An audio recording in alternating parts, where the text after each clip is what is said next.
various development programs. On Friday last week, leaders from the region led by Wiper Democratic Movement leader Kalonzo Musyoka, Governors Alfred Mutua of Machakos, Charity Ngilu of Kitui, Makueni Deputy Governor Adelina Mwao, and Senators Mutula Kilonzo, amongst other leaders, were held at a meeting, held at a long day meeting with top state officials at Harambee House, and agreed on development proposals in line with the 2021-2022 national budget.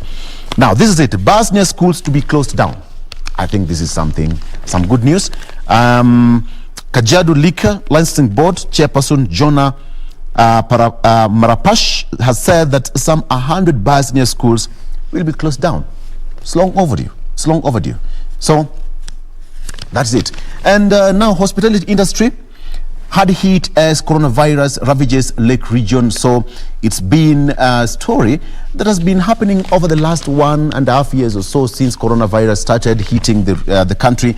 And of course now the Lake region is also feeling the heat as to why that is happening there. Now, varsity is told to abide by court order on courses accreditation. So, Commission for University Education said Justice James Macau's ruling would save students millions of shillings. Chief Executive Officer Professor Mwenda Ntarangwi said that the Commission would decline to accredit or approve programs for universities that fail to comply with the court's decision. And of course, that the ruling in June last year gave CUE full control of curriculum, accreditation, and supervision of academic programs. So, universities have been urged to adhere to the court ruling. So that is there. Now, lobbying frenzy as senior police retire. Okay, so 15 top cops quit service after 3 decades, triggering high-level canvassing for the positions. That is that dramatic arrest of OCS by anti-graft officers. That happened over the weekend, barely a month after she claimed that her house help stole 320,000 shillings cash bill money. Molo OCS, that is Chief Inspector Anne Kanori, has hit the headlines. The senior officer and 3 of her juniors were on Friday night arrested after they attacked anti-graft officers who had gone to arrest her. So she's still under police custody. No one is above the law. Even the OCS was arrested last week. So always be on the right side of the law. Okay, so that is it. So let me give you a bit of some sports here. Gor clinch FKF Cup after Kogalo gave Ingwe to secure mandate to represent Kenya in CAF Confederation Cup and pocket 2 million shillings.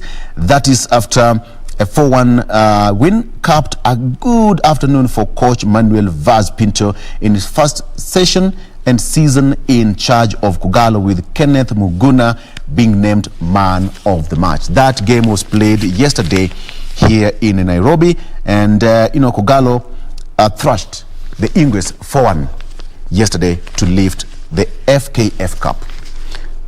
Congratulations to the Kogalo team. And of course, we have that story there. Conducts 2022 elections as scheduled, says Mudavadi. People have been talking about issues to do with either to delay the next general election because of BBI, but now some of the leaders have come out to say that, BBI must take place, and of course general elections slated for next year should also and must take place as scheduled in August. And now leaders are still calling on relevant authorities to make sure that that timeline is completely achieved. Now, ANC leader urges IEBC to adhere to the constitution, asks clergy to help Kenyans make right choices at polls, and that is a story fleshed out there for you in the People Daily, and you can take a look at that. And it's still going to continue because the fate of the BBI is still unknown. Whether it's going to be how the Court of Appeal is going to rule will either determine whether it will be delayed or the whole process will be capped once and for all. So it will be interesting to see how that will go. Now, Raila's failed nod leaves Mombasa ODM in a limbo. Nasir, Shebal comes. Both angling parties' leaders' endorsement left more confused in governor race. Now, anxiety has gripped Mvita MP Abdul Samad Nasir and Mombasa businessman Suleiman Shabal's political camps after ODM leader Raila Odinga failed to endorse either of them for governor's post. Politics and Coast Region is one of the perceived to be ODM strongholds, and everybody's now fighting to be the kingpin of that particular region. All right. So Nasir is banking on his loyalty to the party to receive Raila's blessings, while Shabal is hoping his friendship with the former Prime Minister and his financial muscle will endear him to the ODM leadership. So, political pundits warn any endorsement by Raila would probably spark divisions between him and his party deputy, Hassan Joho. Both Nasir and Shabal are close friends to Raila and Joho. So, it's a tight spot, and Raila will have to tread carefully there, and perhaps just to wait until the whole thing is done and dusted come next year. And of course, you heard that registration for members of ODM party is free of charge. That was published last week. So it's going to be so moving forward. All right. So we have got the People Daily there covered for you, and I've given you some of the tidbits on what's happening on the People Daily there, and we have got lots of entertainment, sport, as far as and business. You can also grab a copy of the People Daily and to get you updated on what's happening.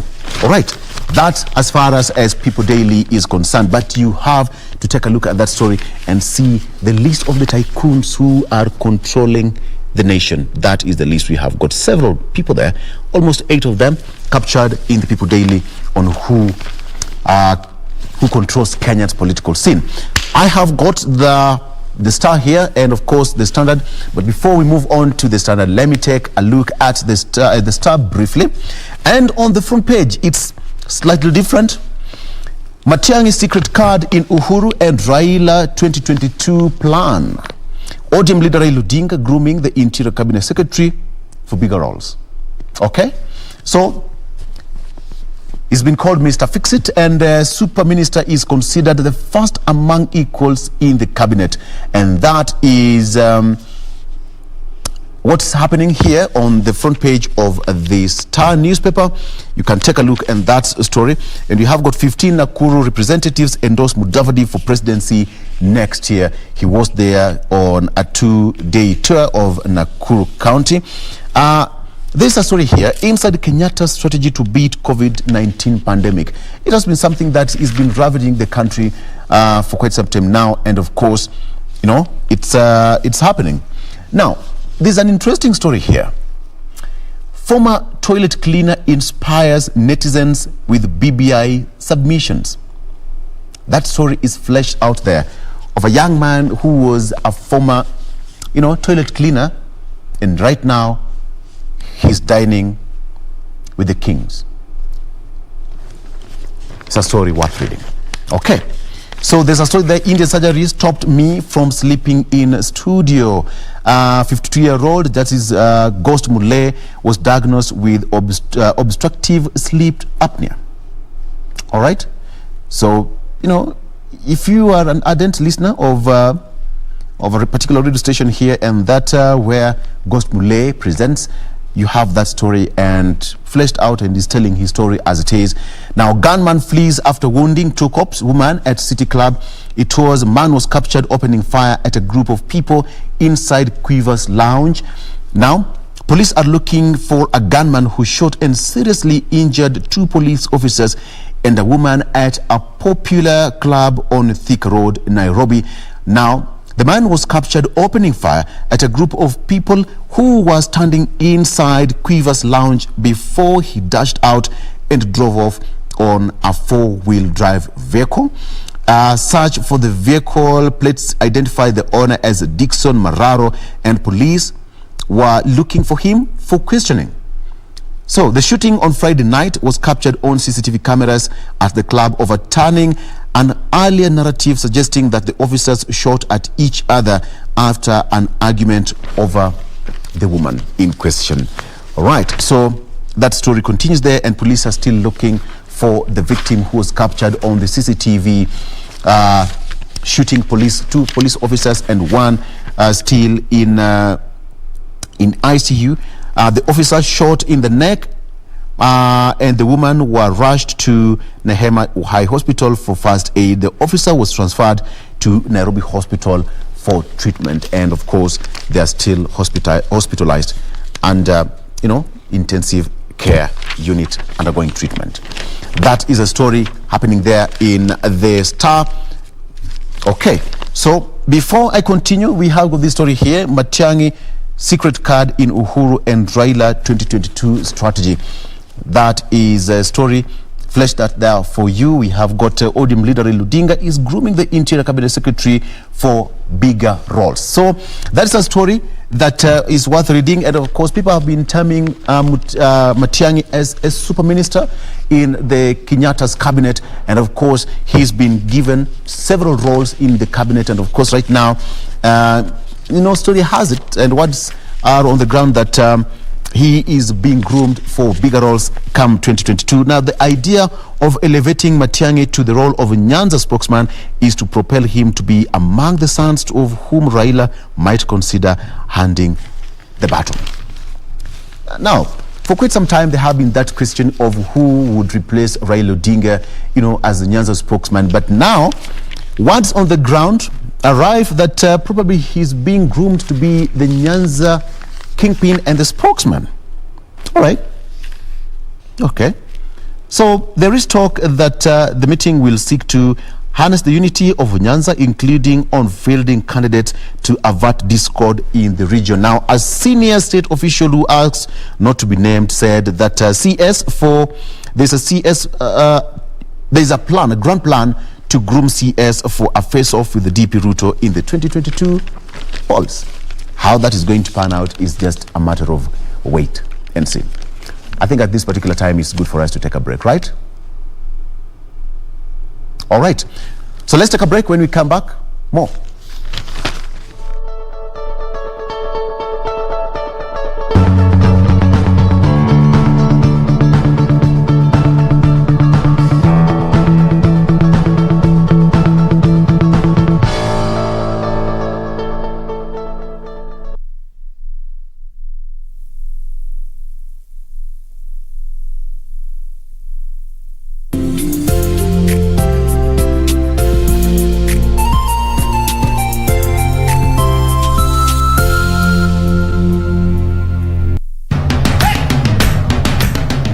Bwana Motiso, pikipiki yako ndio hii. Ukoshoni yangu. Hii pikipiki ni unakumbuka uliekelea the lowest unique bid yako ilikuwa ngapi? 18 shillings. Na unajua kuendesha hii gari? Kidogo. Haya, kitoko yako shika helmet, kifungu yako, chomoka na mali yako. Kujiunga na QuickBid ni rahisi. Enda kwenye M-Pesa, bonyeza paybill kisha weka business number 4032353. Kwenye account weka kodi ya bidhaa unayotaka na bid yako ya chini zaidi. Kwa mfano TV 16. Kisha weka shilingi 20 tu kama idadi yako. Weka bid yako pia kwenye www.quickbid.co.ke. Kumbuka, bid ya chini zaidi ya kipekee ndio hununua. QuickBid, bidhaa bora kwa bei ya chini.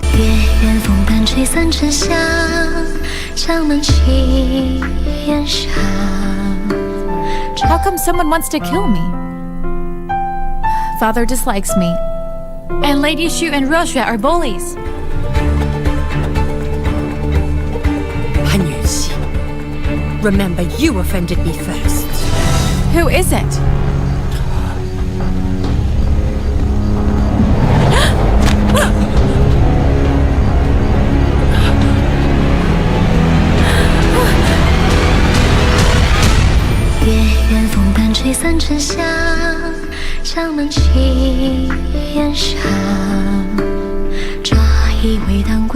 Quiero amarte de una forma diferente, de otro modo. What do you want now? After what you did, I don't want you anywhere near me. Please forgive me for what happened.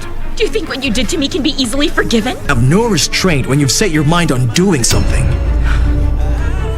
Goodness, you're so cold and cruel. How can you, my own son? Look, I swear to you, I'm telling the whole truth. All I want you to do is to contact my sister to let her know that I'm here. And I want you to inform her that she's in danger. All that I'm asking you is to get in touch with my sister and let her know, please. Quiero amarte de una forma diferente, de otro modo, nunca igual al de otra gente.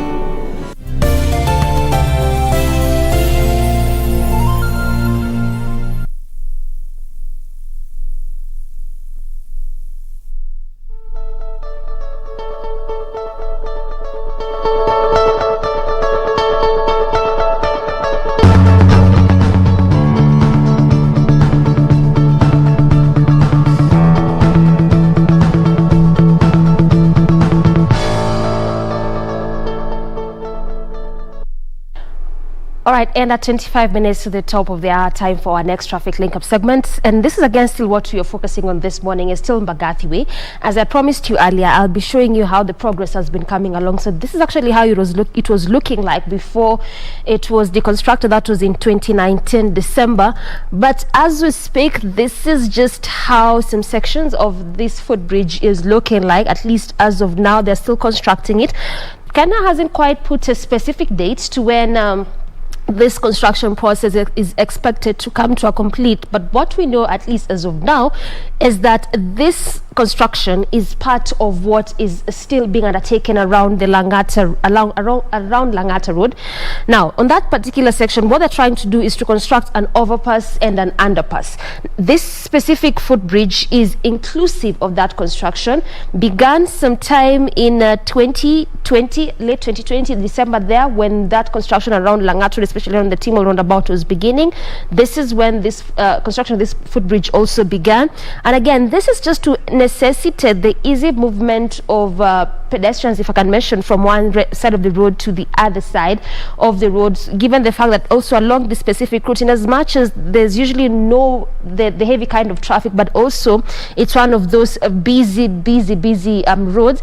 And again, this specific area where the footbridge is being constructed is actually as you branch off heading to Mbagathi District Hospital.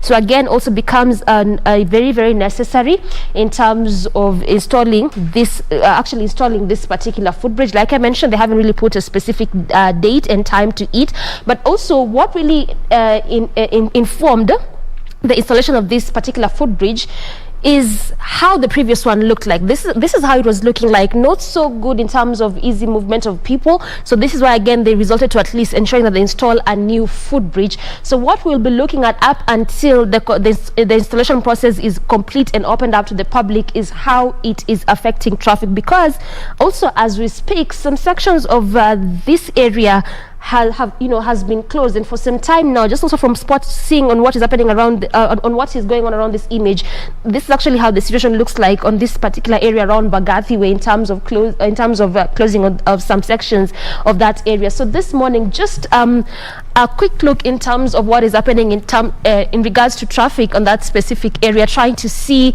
how it is doing, if at all things have changed or is the same situation as how it was earlier. This is again how the entire roundabout looks like. Look at how that has changed altogether. Traffic throughout this entire roundabout. But again, also, Mbagathi Way is one of those, in terms of the, where the road begins, this is around the City Mortuary roundabout, one of those busy roundabouts, as I had mentioned to you earlier, simply because also it branches off to Major Road. Key roads in point, it is Ngong Road as you head over to the sides of Ngong, Karo and thereabouts, and leaving the other side of Kenyatta still via Ngong Road, heading over to branch off to Valley Road, as well as Mbagathi Way itself, which is our focus this morning. So how the entire roundabout looks like, this is just the situation. Traffic throughout this entire roundabout. So in as much as it's a manageable kind of traffic, hence that orange color, but still traffic being witnessed throughout this entire roundabout. And this is again why I was saying earlier, if at all you intend to use this route heading over to the city center, this is via Mbagathi Way, coming all the way from Langata Road or even Mbagathi Way itself, then was just the best time for you to do that, because along this section there is no alternative route, and the same traffic actually begins all the way from the Mbagathi District Hospital, past High Rise, coming to the city center, coming all the way from areas around Gumo as well as Langata Road there. As you head over to the city center, also traffic being witnessed on that specific lane as you come to the CBD. That is just where traffic is being witnessed, which is again what you'd expect to see, because it's the early morning hours. So either people are heading to their workstations, businesses, different kind of activities, not forgetting that also along this route it's a commercial center as much as it's a residential center as well. So clearly what you're seeing is basically what you would expect to see, at least in this early morning hour. On the other side, as you leave the city mortuary roundabout, still coming through Mbagathi Way, at least on that section, green all through, no traffic at all. And also from what you're spotting, at least on this specific lane or this particular road, is that really there's no alternative routes per se if you're coming to the city center. So that's why I was saying earlier, if at all you're coming to the CBD, then that was just the best time for you to do that. Now look at this. This has changed just this very, very minute. This is on that section as you come to CBD, just on that particular lane, heavy kind of traffic at a standstill. Look at that, the change in color there. So now where you're seeing the maroon is still on that section as you come to the city center, and it has just changed now. That heavy kind of gridlock there has that maroon color, which again also means that it's not moving just at a standstill. That is on that section as you head over to the city center, and this continues all the way past the roundabout again as you head over to the other side of Valley Road, also coming to the CBD. Let's look at how the Timol roundabout is doing in terms of traffic, given the fact that also this is just where Mbagathi Way begins. This is how the roundabout is looking like, just the same situation as how we've as what we've seen around the city mortuary roundabout. Still heavy kind of traffic there. This is again why we are seeing that orange color, which is a clear indicator of that. This is actually in that section around the Timol roundabout, which some parts of it also have been closed to necessitate that construction process that is supposed to be happening there. But in terms of traffic, this is the situation. Heavy kind of gridlock branching off to the other side of Mbagathi as you head over to the city center. Look at that, red all through, just means the grid, there's really heavy kind of gridlock moving at a very, very slow pace. And unlike as you leave the city mortuary roundabout, on that section as you are leaving the estates there, just as you leave the Timor roundabout, so this is how it is looking like. Still traffic being spotted and witnessed there, which also, the heavy kind of traffic all through on this particular lane. But again, this is why I kept mentioning, if at all you're coming to the city center, that was the best time for you to do that. Not forgetting some sections of the same route have been closed to necessitate that installation process in terms of that footbridge there. So at least as of now, this is how it is looking like in terms of traffic. You're still focusing on what is happening along Mbagathi Way, and this is the major reason as to why we're focusing on what is happening on this specific routes in terms of traffic.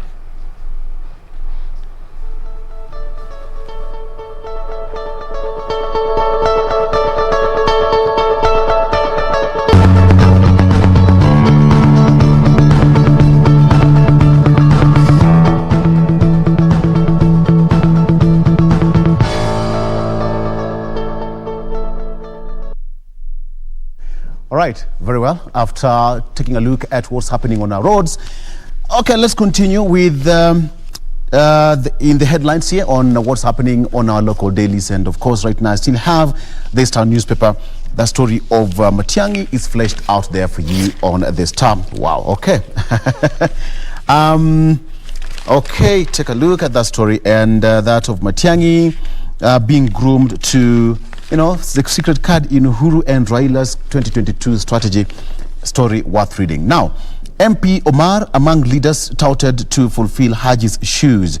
That story is there. Again, we have got Garissa Senator Abdul Khadir, also mentioned as Ogaden elders, identifies search for his late father's replacement to champion community interests in Wajir County. So that is there. 15 Nakuru MCAs endorse Musalia Mudavadi for presidency. Now, support base based on his pledge to revive economy and ensure peace. Now, 15 members of the Nakuru County Assembly have endorsed the presidential candidature of Amani National Congress leader Musalia Mudavadi. The MCS drawn from Jubilee, ODM and other parties said that they support the candidature of Mudavadi based on his plan to revive the economy and for being a face of peace. So that is there. That was led by their leader Moses Ndungu and Deputy Majority Whip Wahome Jambo. So that is there. Now there's a story here inside Uhuru's strategy to beat Corona. Now Kenya will start by packaging vaccines, improving cold storage facilities, and then manufacturing locally. That is a part of the strategy inside Uhuru's government to beat corona, and of course the government has crafted an ambitious strategy to beat the COVID-19 pandemic that has shaken or devastated all aspects of life 15 months now, and now it's been confirmed since the first case was confirmed in the country. It has been a period of unprecedented loss and grief, and Kenyans can now just wait how soon or when this will come to an end. And of course now the government says in the plans, the Ministry of Health, by June 2022, Kenya will have reached immunity in which the chances of an infected person infecting a community are minimal. So the government is now on the race against time to make sure that a sizable number is vaccinated. Now 25 thereabout, we have got people being vaccinated by the end of this year. Okay, now there's a story here how Paul Body plans to conduct free, fair 2022 general election. IEBC chairman Wafula Chebukati said that areas without 3G network to be provided with alternative technologies for result transmission. Team will also procure ballot papers early. And he said that the electoral, they include plans to address the non-availability of 3G networks in some remote parts of the country and early procurement of ballot papers. IEBC Chair of Felicia Bukati at the weekend revealed the strategy, and the agency is in partnership with the Communication Authority of Kenya, has started mapping out the country to access areas that do not have networks. Chebukati said that there are places where there are no 3G network, alternative technologies will be availed for transmission of election results. So that is there. And there's a story I talked about, a former toilet cleaner excites netizens with BBI submissions at appeal court. All right. Now, it's a gentleman called Christian Andole, 26-year-old, worked at Natives Sports Bar along Thika Road Superhighway while still at UON as a student. Now, there's a story here. Christian Andole was perhaps the youngest advocate to submit at the BBA appeal hearing last week. Now, he excited netizens with Nairobi-based lawyer Steve Ogola in a tweet praising him for his courage and confidence and describing him as a breakaway star. So the story here, now not known to many before the final day of the BBI appeal, Andole, 26-year-old, was admitted to the bar 4 months ago, but battled for space alongside senior lawyers, making passionate submissions before the 7-judge bench. He's just 26-year-old, and he's working pretty well. He says that he was there to represent Wananchi, and at one point the story says that he had to read an article of the Constitution in Kiswahili, telling court he wanted the common man to understand his submissions. So there's a story here. He worked as a toilet cleaner, and right now, okay, if that doesn't inspire you, I don't know what will. I don't know what will. It doesn't matter where you are. That's all I can say. So long as your eye is focused on the crystal ball, you will be there. All right? So this is it. Experts carry out studies of need for third AstraZeneca dose, and that is still in the fight against coronavirus. You can also take a look at that story fleshed out there for you in the Star newspaper. Briefly before that, let me just give you a brief one on what's happening on the Standard, on the front page of the Standard newspaper. We have got there. Schools heads ignore Magoha on extra fees. Now, despite government's warning, some secondary school heads and principals are asking parents to pay between 5,000 and 35,000 shillings as development fees before issuing him or them or the parents with Form 1 admission letters. I don't know whether the government's aware of this. I don't know whether the Ministry of Education is aware of this. But it seems like They charge between 5,000 to 35,000 shillings before one is issued with a Form 1 admission letter. I think is something that the Ministry of Education should take keen note of. All right. Before we continue, again, let's take a look at what's happening on our roads on the traffic lookout. All right, so let's try and see if things have changed. You can remember that earlier on there was really heavy kind of traffic, especially as you leave the T-Mall roundabout coming through Mbagathi Way. Let's try and see if it's the same situation and also try to look at some alternative routes if at all we'll find any. This is how it's looking like right now. Still heavy kind of traffic being witnessed throughout this entire roundabout. But just as how the city mortuary roundabout is one of those busy roundabouts, the same is also on this particular one. And this is again simply because it branches off to major roads. Key in point, that is Langata Road, leaving the estates there, as well as still coming through Langat Road as you head over to the city center, branching through Maimahiu Road as you head over to the other side, to the sides of Nairobi West on that section, as well as Mbagathi Way, which is our focus. So again, just as how City Mortuary roundabout is one of those busy roundabouts, and we witness the kind of heavy traffic, especially in this early morning hour, the same is also around the T-Mall roundabout. Not forgetting the fact that again, around the T-Mall roundabout, there's some sections that have been closed to necessitate that construction of the overpass and underpass, which is geared towards easing traffic flow on this specific route, given the fact that it's also one of those busy roads, serves as a residential center as well as a commercial center. So again, in terms of traffic, heavy kind of traffic around the roundabout, and it's not changing at all. Orange all through, and some sections a bit of red, clearly indicating the orange. This simply means, anytime you see that orange, it simply means that there's really traffic has begun to slightly build up, but at least it's a manageable kind of traffic, while you're saying that red is a clear indicator of heavy kind of gridlock moving at a very slow pace. And around this particular roundabout, where there's just that heavy kind of gridlock moving at a very slow pace, is as you leave the roundabout branching off to Maimahiu Road, as well as also leaving the roundabout heading over to the city center. So this is again why Mbagathi Way comes in, because it, like I mentioned earlier, is that it always serves as a very good alternative route, especially for those that come from areas around Langata Road. Because look at this. This is how it is looking like as you leave the T-Mall roundabout coming to the city center. Specific to that lane that is coming to the CBD, the heavy kind of traffic is being spotted there, and this continues all the way up until the Nyayo Stadium roundabout. Not forgetting that also some sections of Mombasa Road have been closed as you head over to the city center. Uhuru Highway, oftentimes this early morning hour, really unbearable. So again, this is why we come back to Mbagathi Way, especially if you're coming from Langata Road coming to the city center.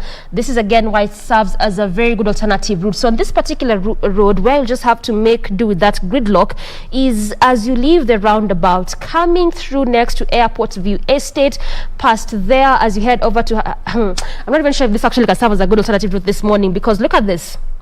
As you leave the roundabout, this is how it is looking like. Traffic throughout this entire way.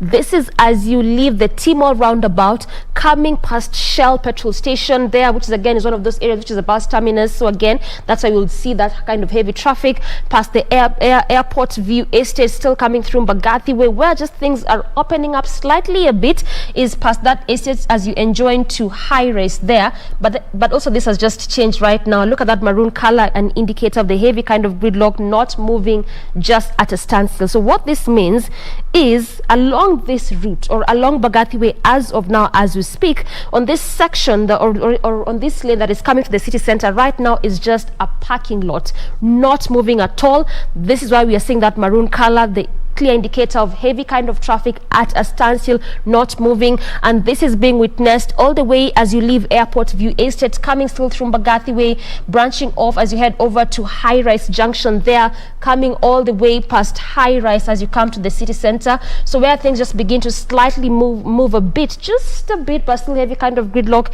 is as you leave the junction coming to city center, but altogether still heavy kind of traffic, hence that red color, moving at a very slow pace there. This again still being witnessed also past past High Rise as you come to the city center. So at least past the junction, looks like things are opening up just a bit as you head over to the CBD. So again, for our viewers coming from either areas around Langata Road, intending to use this as your alternative route, where you'll have to make do the traffic is just past the Timor roundabout, coming all the way up until the airport view estate. That's just where you'll have to make do that traffic, because at least past there, there's still a bit of traffic, but altogether manageable kind of traffic. And this continues all the way up until the city mortuary roundabout. Also, as you head over, branching off to the Upper Hill Link Road, there, at least on that section, there's no traffic moving at a very fast pace. So this is also specific to those that are leaving city center, coming all the way to the estates. This is estates around High Rise, around Airport View, around Ngumo area, which are some of the estates on this along this particular way. So also, in as much as it's the early morning hour and we'd expect to see this heavy kind of traffic, we are also witnessing the installation of that footbridge, which is in terms of construction. So that is also again one of the biggest reasons as why we spot or see this heavy kind of traffic that you are seeing along this particular route. This is still along Bagathi Way. So let's look at how Valley Road is looking like, especially for those that are coming to the city center, because it's actually one of the ways that you'll have to use if you're coming to the CBD via Bagathi Way. And along Valley Road, not that bad. In fact, just past the city mortuary roundabout, coming through Valley Road, past the Valley Road roundabout, as you head over to the city center, at least it's a green all through. Look at that. This is actually what I'm meaning. And the beauty is that this is on both lanes. On this specific road, when I'm talking about both lanes, it just simply means as you leave the city mortuary roundabout, coming through Valley Road, heading over to the city center, still via that roundabout, and also as you leave CBD, that is areas around Kenyatta Avenue, coming through Valley Road there. This is actually what I'm talking about when I'm saying on both lanes, green all through. So again, if you're coming from Langata Road, coming from Bagathi Way to the city center, where you'll just have to make do with that traffic is still on that section in between the Timor roundabout and the Airport View Estate. Past there, moving at a pretty fast pace in terms of traffic, and also past the city mortuary roundabout. If you're coming to the city center, again also green all through. So it simply means that at least it's going to be a smooth sailing for you if you're coming to the CBD. But also, still, this is the best time for you to leave your houses if you're coming to city center intending to use this specific route, because what you're seeing right now, I can tell you for sure in the next hour it will be a different story altogether. So at least this is how it's looking like in terms of traffic this morning. Our focus has simply been on what has been happening along this specific route. This is along Bagathi Way, trying to look at some different better alternative routes for our viewers flying the same route. And also, as I had mentioned earlier, it will still continue to remain our key area of focus, or our key road of focus, up until we see this installation process come to a complete and opened up to the public.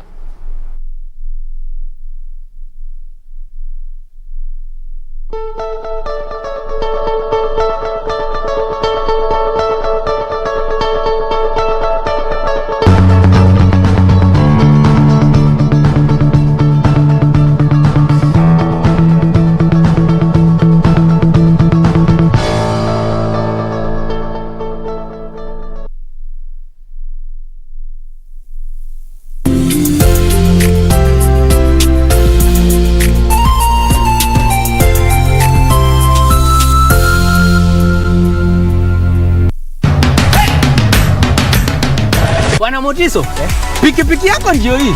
Uko shoni yangu. Hii pikipiki ni, unakumbuka uliekelea the lowest unique bid yako ilikuwa ngapi? 18 shillings. Na unajua kuendesha hii gari? Kidogo. Haya, kitoko yako shika helmet, kifungu yako, chomoka na mali yako. Kujiunga na QuickBid ni rahisi. Enda kwenye M-Pesa, bonyeza paybill, kisha weka business number 4032353. Kwenye account, weka kodi ya bidhaa unayotaka na bid yako ya chini zaidi. Kwa mfano, TV 16. Kisha weka shilingi 20 tu kama idadi yako. Weka bid yako pia kwenye www.quickbid.co.ke. Kumbuka, bid ya chini zaidi ya kipekee ndio ununua. QuickBid, bidhaa bora kwa bei ya chini.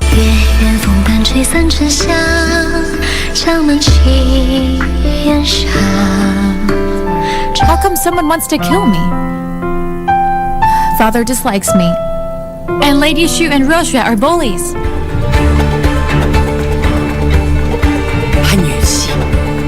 Remember, you offended me first. Who is it?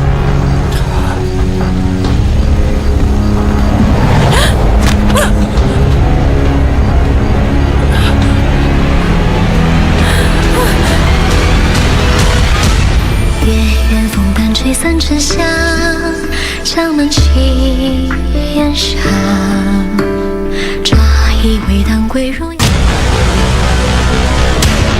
Get the VIP access to the best shows on KBC Channel 1. We have something different, something special to spice you up. Get ready for new, exciting and captivating dramas. Movies. Love the smell. Comedy. I went to the popos. Huh? Drama. Will you assault the queen in my house, in my presence? News, sports, and so much more. Do the things that make you happy on KBC Channel 1.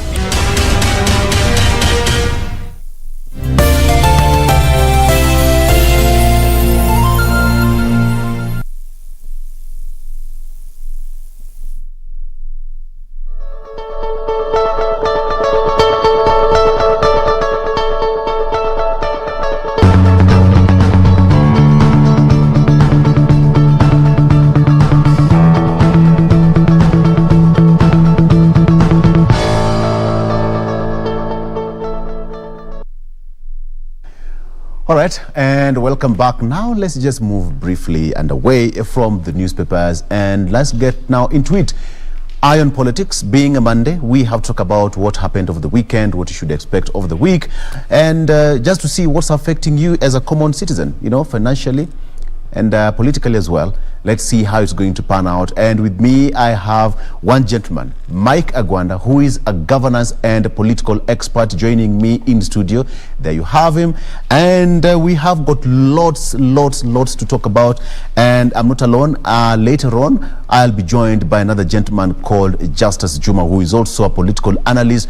And he is the man behind the appeal case against the delimitation of the 70 constituencies, which was also heard at the Court of Appeal last week. He'll be joining me here briefly. We all know Nairobi, how Nairobi is all about, all right? So bear with me. He'll be joining me in studio briefly, but let's just get straight into it. With me here is Mike Agwanda. Thank you so much for coming. My pleasure. Thank you. It's been a while since, you know, we had a talk out there. It's good to see you. Good to see you too. The question is that, you know, things are moving on pretty fast, and 2022 is fast approaching. The first question is, which political seat will you go for? I think, good morning, viewers. Let me Yes. start by saying it's a great honor to be on Absolutely. KBC, and we look forward to, you know, discussing a lot of things Yes. that Yes. we're seeing today. Exactly. But things are unraveling. Things are getting unpacked. Political marriages are being planned, and the country is at a place where basically, if you're not a politician, you are going to be fed with a lot of information. Yes. Some of those information may not see the light of the day, but some of them will. However, what is happening today is politicians are trying to find their way. Yes. Remember, their way is who wins. That is their way. Yes. Is who becomes the next president. Yeah. Our politics in this country is not based on ideology or philosophy, or not based on certain principles that men and women who follow them decides that I follow this party because of this principle. It is based on who is most likely going to be the president of Kenya. Yes. Everybody wants to be in power, and that's exactly what we're seeing. And you're likely to see more of it happening between now and next year. Correct. We are seeing Honorable Muturi deciding that I'm not going to go for the speaker position anymore. I've done it twice, and now I am going to run for president. We are also seeing Dr. Matiang'i being talked about left, right, and center.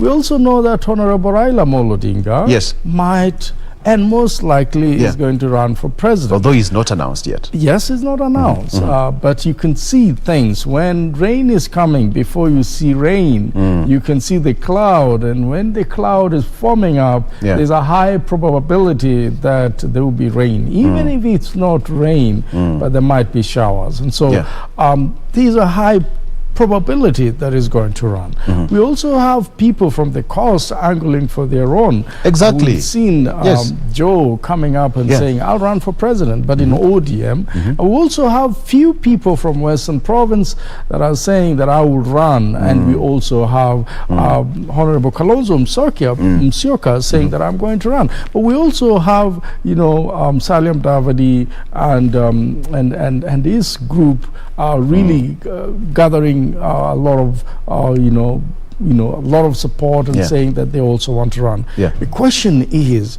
who will be on the ballot? Who will be the ballot? Are we likely to see all these candidates making it to the ballot? Not really. We've seen what happens. More recently, Honorable Ngilu, it was on the burial of the late Honorable Kalemi Ndidi. Yes. And Honorable Ngilu made a statement, and Honorable Kalonzo Musyoka was there. We had the governor of Governor Mutua there, and we had a number of leaders there. But Honorable Ndili and also Honorable Raila Odinga was there. But Honorable Ngilu said this. She said, you cannot win this seat alone. You need each and every one of you. And she was speaking from experience. She was speaking from the experience. She was among the NASA team that was there before. She's run for president of the Republic of Kenya. She's been a minister in the Uhuru government, and she's now a governor. Yes. I can tell you for free that what Honorable Ngilu said is exactly what is going to happen in this country. Honorable Salim Davadi cannot be a president alone because he's tried it before and it did not work. And he also knows about that. He knows about that. Yes. Honorable Wetangula will not be a president alone. He cannot run as a president alone. But some of them, Mike, some of them would say that they have got the strength in numbers. I wonder where the numbers are coming from. For you to have the numbers, you must at least get about 50%, if I'm not wrong, of the national, of the national 25 counties. Yes. That means you have to have presence in almost 25 counties in this country.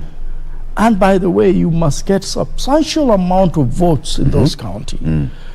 Let's come to Honorable Wetangula. Where else does Honorable Wetangula has votes other than Western? He has not shown us that he has votes anywhere. In fact, he has never been voted as a national leader, not as a national leader beyond his county. He's never run for president. So he cannot say with certainty that I have votes in Nyanza. He cannot say with certainty that I have votes in Rift Valley. He cannot, or Bomet, or whatever it is. He cannot say with certainty that I have some votes in Mombasa. He might have some few votes here in Nairobi because there are a number of people from Western in Nairobi. But that cannot make him a president. Can he give us 10 counties where he can say, I can get 50% or even 25% of the votes of those counties? He cannot count them. We know that Honorable Musalia Mudavadi has run for president. Yes. But we also know very clearly that Musalia Mudavadi cannot count 10 counties where he has won and he has beaten everybody else, every aspirant that he's run with, and he says, these 10 counties are on my back. He cannot. When we look at Honorable Kalonzo Musyoka, that is a formidable candidate. Yes. He can, because he's done it before. And besides that, Honorable Kalonzo Musyoka, as much as people have said that he's been a watermelon individual, but he's worked along many leaders in this country that can give him support, whether it is in Rift Valley, whether it is in Eastern, where he has a lot of Eastern Kenya, where he has a lot of support. In fact, it is said that Honorable Kalonzo Musyoka can easily bring about 2 million votes to any candidate. Now let's say nationally, let's say from Eastern alone, he decides to bring 1.5 to 2 million votes. It's easy for him to run around and look for other votes elsewhere, including Nairobi and Mombasa, where a lot of people from Eastern, part of this country stays and works in. When you look at Honorable Raila Odinga, and you also look at Honorable, the Deputy President, Somaya Ruto, William Somaya Ruto, you can see that if they go to a contest today, there is no place where nobody does not know them. There is no place where William Somaya Ruto will go into this country because they have got that national appeal. I don't know him. Yes. First of all, he does not just have that national appeal. He's walked in every corner of this country. When he was running with Honorable Raila Amolo Odinga in 2007, he walked everywhere where Honorable Raila Amolo Odinga was. And he made his presence felt. When he was running with President Uhuru Kenyatta, he went to every corner of this country. In other words, he can go to every corner of this country and he'll know somebody there. If he doesn't know somebody there, he'll know a politician there. If he doesn't know a politician there, he'll know that few people gave them votes in that corner, whether it was with Raila Amolo Odinga or when he was with President Uhuru Kenyatta. As to Honorable Raila Amolo Odinga, many in this country have not just known him, but they voted for him to be the President of the Republic of Kenya. Yes. They voted for him, and he can count every corner of this country. He can tell you, this place I got these votes, this place I got these votes, and this place, because they have those in record. And therefore, that makes them to be the only horses in this presidential race in 2022. Honorable Raila Amolo Odinga and William Somaya Ruto. Any other person will have to find himself in those camps. If not, then the Uhuru succession is lost. For now, the Uhuru succession is only in two people, either Raila Amolo Odinga or William Ruto. Okay. But we are seeing Central Province or Central Kenya or what we call the mountain, people from the mountain splitting up. We are seeing a lot of interest there. But most importantly, we are seeing one of their own deciding to run for president. Yes. The fundamental question, therefore, that everybody need to ask themselves is Uhuru Kenyatta, President Uhuru Kenyatta, backing Justin Muturi for president? But the question is, he said the other day that he's ready to support any other candidate that NASA principles will, first of all, they have to unite, come up with a candidate, and that's exactly the candidate that President Kenyatta will support. So how is it going to play out? Because right now we have got Justin Muturi, representing Mount Kenya for that region. And we have got, President Kenyatta saying that, NASA guys, unite, give you a candidate, I will support you. Where will Speaker Justin Muturi lie, and the candidate from NASA as well lie? Are we seeing a situation where the president will be between a rock and a hard place? I think the person that wants to win the interests of the Republic of Kenya, and that is the voters, must go out there and look for votes. Yes. As far as I'm concerned, announcing that you want to run for president does not necessarily make you run for president. We had Honorable Abdu Diba, or Abdu Badida. Yes. Walimu I don't Dida. know where he went to ask for votes, if it were not for Isili and maybe part of Nairobi. We have Honorable Justice Muturi. He's still working. He's still the Speaker of the National Assembly. Yes. As to whether he'll hit the road and start looking for votes, that's something that we haven't seen. Yes. So I am saying that indeed many people are going to announce that they will run for president. But those who have not started campaigning and looking for that seat are not worth being called competitors in this race. And I think that's where Honorable Muturi lies. Give me a picture. Just paint for me a picture how 2022 would look like for you. If elections were to be called, let's say in the next 1 week. One thing that we have to know is President Kenyatta is going home, and that is what is in the Constitution. I strongly believe that any candidate in this country, a serious candidate that wants to be the president of the Republic of Kenya, do not be so over-reliant over the support of President Uhuru Kenyatta. Go look for votes. Okay, Most cases, the incumbents, when they're leaving, sometimes they have some little baggage, and sometimes they have very good will. There are few you can take from them, but there are also few you may not take from them. There are people who may not vote for them, who have never voted for them, even when they're a president. If you rely from their support a lot, most likely you lose some few people. However, the president of the support of the president is key to some some people that perhaps have never gone out there and may not have a lot of support from every corner of this country.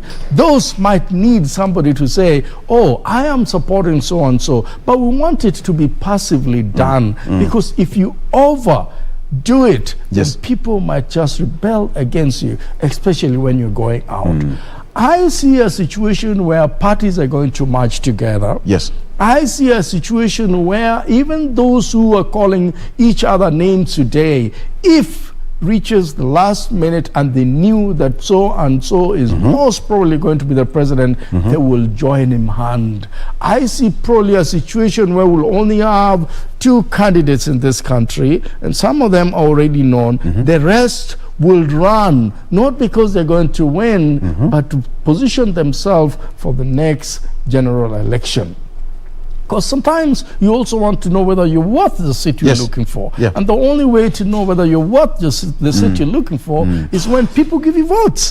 If they don't give you votes, then you know, I better keep my money. Or even your donors or your supporters might also decide, I don't think this guy has that clout that he's looking forward to. Remember, money follows money and positions. If they know that you can claim that position, they'll give you the resources. If they know that you're just trying, they will not. That's why IBC is now coming up with the rules, over campaign financing, because some people have been getting more than they're supposed to get, and some have been getting literally nothing. Absolutely. The fundamental question that we are asking today is 2022 general election going to be free and fair and accountable to everybody that is in it? That is the assurance that this country needs to have. Okay.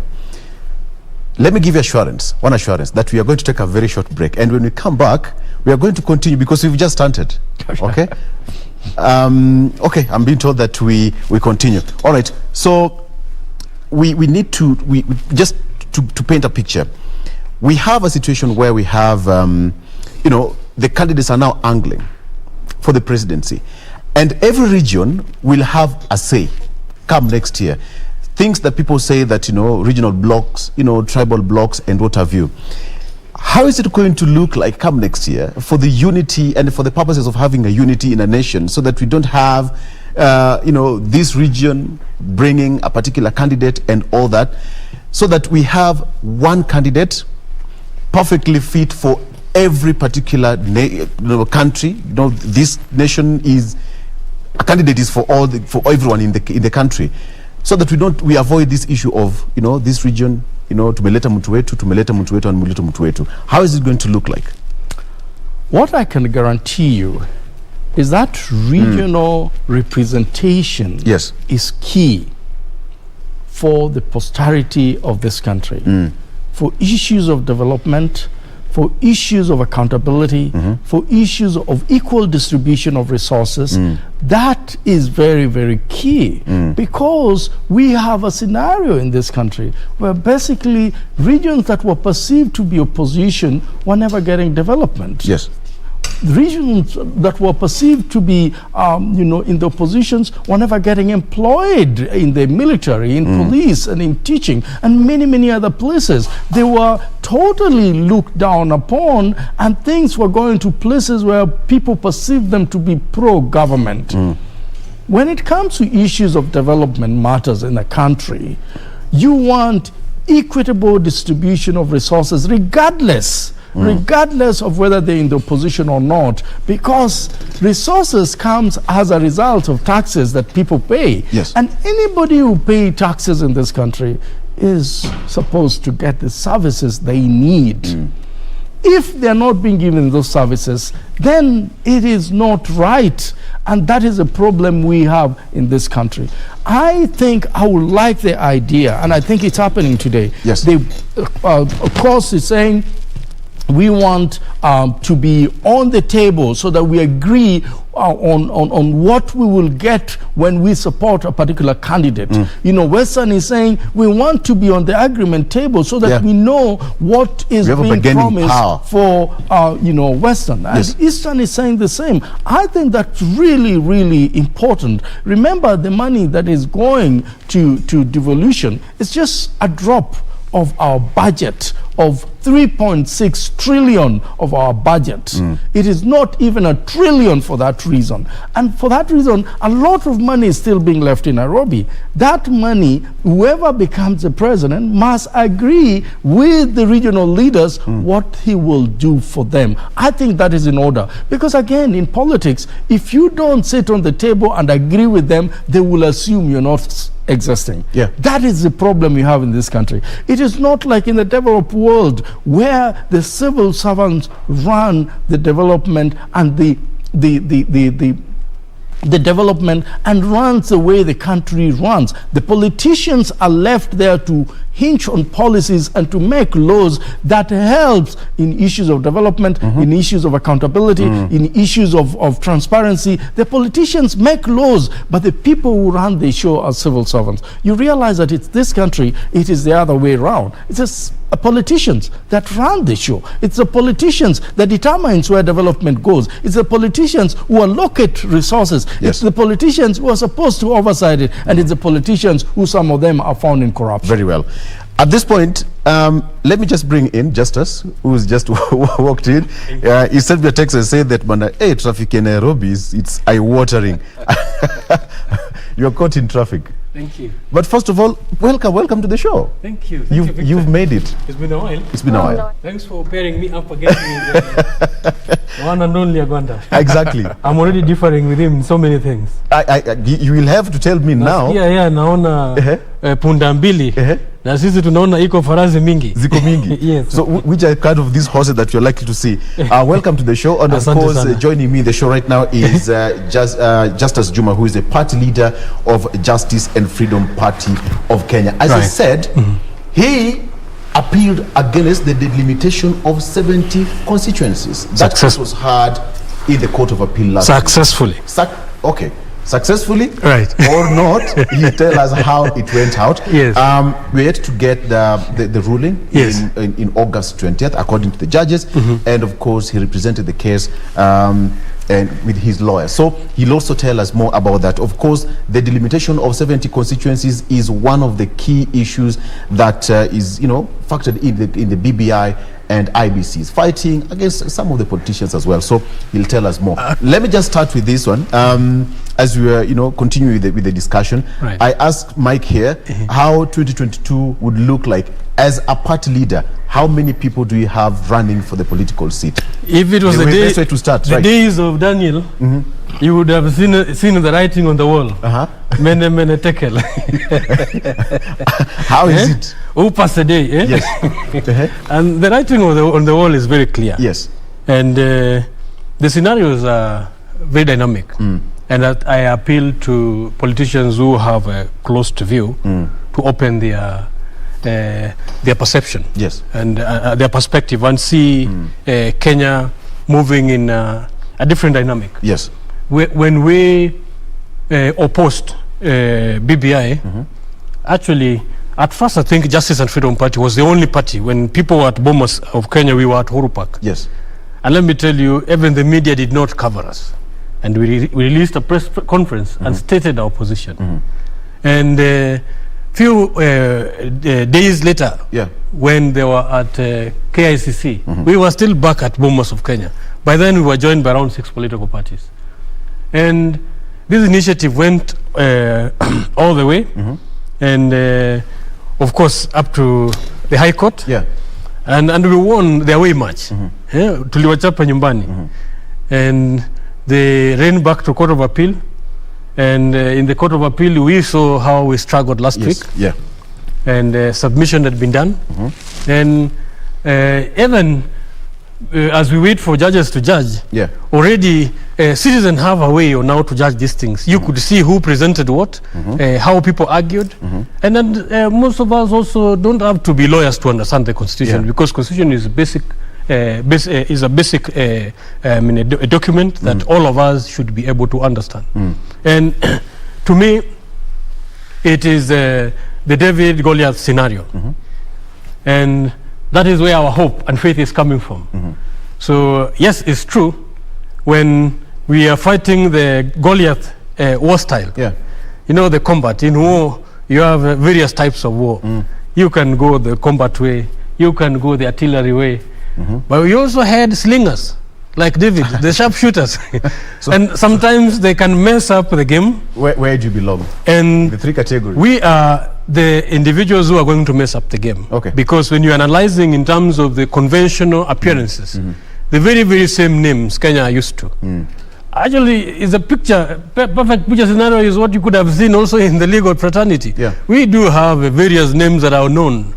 And we've seen the arguments actually being defeated and being rubbished by young lawyers who no one thought of actually to exist. And this is the things that we're reminding Kenyans that they are new leaders and they are young leaders who are visionaries, who have the heart of this nation at heart. And sometimes that's where, as a party, we differ with individuals who line themselves in the traditional way of politicking, where money is the center, where how much you've stolen is the center, where merit is thrown out of the window, where actually qualification and the interest of the citizen has been thrown.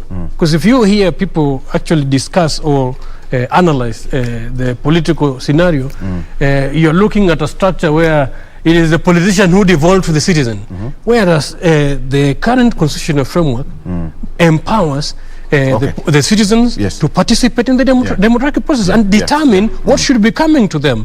Where we're coming from is to inform the citizen that it is your time, it is your moment to participate and determine your future.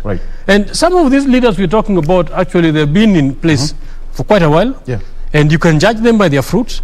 And I must warn them that the playing field has changed and the writings are on the wall and things are not the way they were before. We are going to experience a different 2022 as compared to what they were expecting. All right. We'll get into that discussion later on, and tell me how the whole of this appeal started and what drove you into having that appeal against the 70 constituencies. You don't want it or you don't want it, you will tell us the reason why. But just going back to the discussion we had with Mike earlier on, we are talking about the 2022 succession politics. It's all over right now. And politicians are rushing to have, alliances are being formed. Politicians are now running around to make sure that they have the clout. ODM, Jubilee. Exactly. Asla and other. The dynasties are talking about and what have you. Now, the question is, the same scenario we have Muturi right now in the mountain and saying that he's going to go for the top seat. How is it going to affect the political scene moving forward 2022, the central part of Kenya and any other region? How is Muturi's succession plan going to affect the 2022 politics? Muturi is still a creation of the same Jubilee ODM alliance. Of course, is now the figure that are trying to create from central to deputize should they run with Raila. Though the factors there are still a bit challenging, because yes, we know central votes is a factor in the coming 2022 election, and most of the guys are fighting to get the central vote. If you are able to rally it to the last man, then yes, your chances are high. And I know Raila might be working very hard, but looking at the scenario, I don't see Mount Kenya voting Raila to the last man. They are very interesting type of voters. I'm sure you might be surprised if they choose their own. Should the alliance of Raila and the Jubilee want to succeed, probably then they'll have to go back the Muturi way. Is there a threat? Is there a threat in terms of the alliances? Jubilee, and today in the papers, Tuju says that they are going to rebrand. The Jubilee is going to rebrand, and they have got the top party organs and leaders going to unite in terms of having the conversation moving forward. How is it going to threaten? That is if Raila has already conceded that he is not able to rally that vote, and now they're looking at another way to bring it on. Yes, with Muturi they stand chances. Though Ruto had a chance, which apparently also has dwindled because by the virtue of even how the Central Kenya supported the BBI initiative and voted on it, it portrayed the position that they took, because sometimes they can talk among themselves. And should they go in that direction, then even him, his chances actually in Central Kenya now is 50-50. And being 50-50, then that does not actually warrant him opportunity to be the president. But this is how I categorize the two. Because if Malcolm X was alive, you will say you are choosing between the wolf and the fox. and the wolf and the fox, both of them will eat you. At some point. Yeah, so which one would you rather choose? I would rather choose and watch the wolf. Yes. Because I know the wolf is definitely going to devour me, not like the wolf. Who's the wolf? That's a question. Both the dynasty and the Asla, both fox and the wolf. And at the end of the day, they are going to eat us, the citizen. And this is why our attention, actually, as Justice and Freedom Party, we are removing our attention from the wolf and the fox, because at the end of the day, we are their food. And to escape, they've been eating us all this while. The dynasty always come openly, like right now. Look at the inflation. Yes. Look at the Gazette. They're talking about the school fees. They promise us school free education. Right now, we are grappling with the opposite. The Jubilee government have just raised tax to a point that even your own income tax, your own income is being taxed, not at 20%, but now at 30%. The little loan you are borrowing from a bank, the government is shamelessly targeting that loan. Imagine you are borrowing loan to just alleviate yourself. These guys, the mobile communication, where we could even just say hi to your mother and then just comfort them in various situations that they're in, that is what Jubilee government is treating us to date. And why I say the other one is the fox, because the other one is now hiding behind us, and is one of the founder of the same manifesto. And they are the individuals who actually, even as he talks right now, is a dangerous fox, because he's even earning our salary. We are paying him every month. Yes. And we are paying him to run around to give us false hope, which he had actually demonstrated after the 10 years, that he cannot fulfill anything. So all this narrative, if I was clever Kenya, I would not be deceived by either of the I forces. see the way Mike is looking at you. Right. Bring him in. Bring him in. I think the political scenario in this country has not been with honesty and with an interest of the people at heart. But the question that people need to ask themselves is, who are the creation of these politicians? We are the creations of these politicians. Our leaders is a resemblance of the people that vote them, including Justice Juma seated next to me. And so we can cry the more we want, but if we cannot get out there as middle class and support those that are down there that want true leadership and change for their economic, position, then we are wasting time. If we cannot fight for justice and freedom of our election and electioneering period, then we are wasting our time calling names. If we cannot ensure that IBC does the right thing, because there is also the aspect of men and women lining up as early as 4 o'clock to vote, and as soon as they're done voting and counting begins and they realize that their votes never mattered, even though they were right there. As soon as we can actually change what is an IBC and say, look, we cannot have a situation where people are at the Supreme Court and somebody is still sleeping on something that we all know is kept on the cloud. Cloud is not heaven, as people may think for the IT guys. Cloud is a place that is designed to store information, and they're everywhere in the world. So you cannot tell me that those people sleep. They don't sleep. The cloud does not sleep with information. I think what we're looking at in this country is a situation where we've gone to bed with the rogue politicians and we are supporting them day and night because we want to be in crowd. I happen to have studied abroad and lived there for years. One of the things I admired so much about these people, the politicians there, is no crowd is just formed just by a politician showing up. People are so busy. They are absolutely busy. The other day you saw the deputy president went went somewhere, and you saw the crowd. The question is, where are those people from? Do they work? What do they do? Now, that level of desperation tells you that this country is just a time bomb. That when those people are ordered to do anything bad, they will come out in big number, and it will not be the same again. We must be able to turn our focus into how we vote, and also start looking at our leaders and say, if I elect Juma, is he a man of integrity and honor that will come back to our people and will tell our people, I was given this that belongs to you, and this is what I have. How can we use it? But when we elect sharks, and we elect crocodiles, and we elect thieves, some of them, and when they go to parliament, we expect them to be angels, while they had already paid us in advance by giving us 200, 1,000. We are headed nowhere.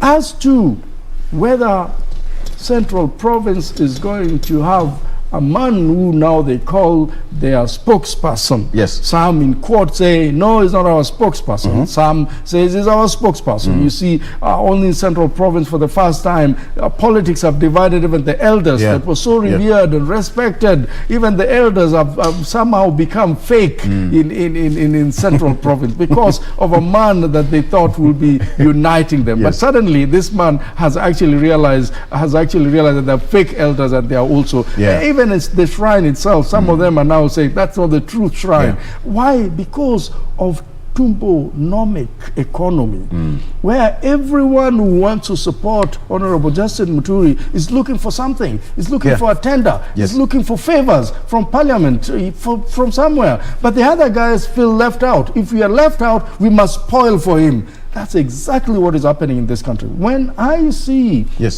Honorable Raila Amolo Odinga coming out and saying, indeed, there are people that are giving the church money, and that money cannot be accounted for. And you find the deputy president saying, it is my turn now to say how dirty you were. And he comes out in big numbers and he says, this is what is happening. And then you sit back and you hear the president saying that this country is being looted to the tune of 2 billion per day. And then you wonder, which country are we living in? The politicians are not for you, viewers. The politicians are for themselves.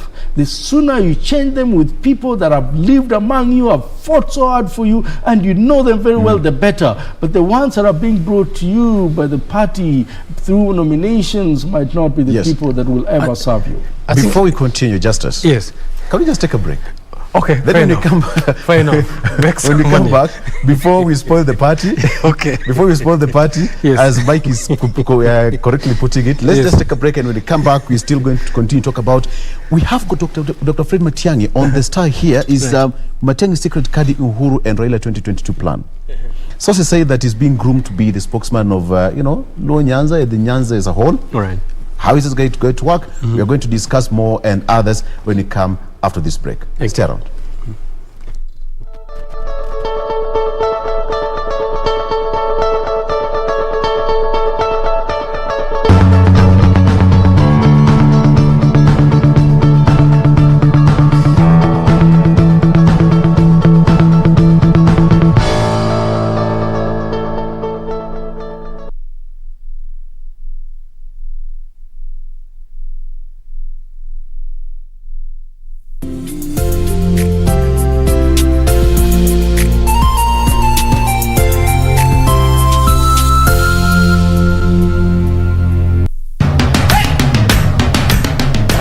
Motiso, pikipiki yako ndio hii.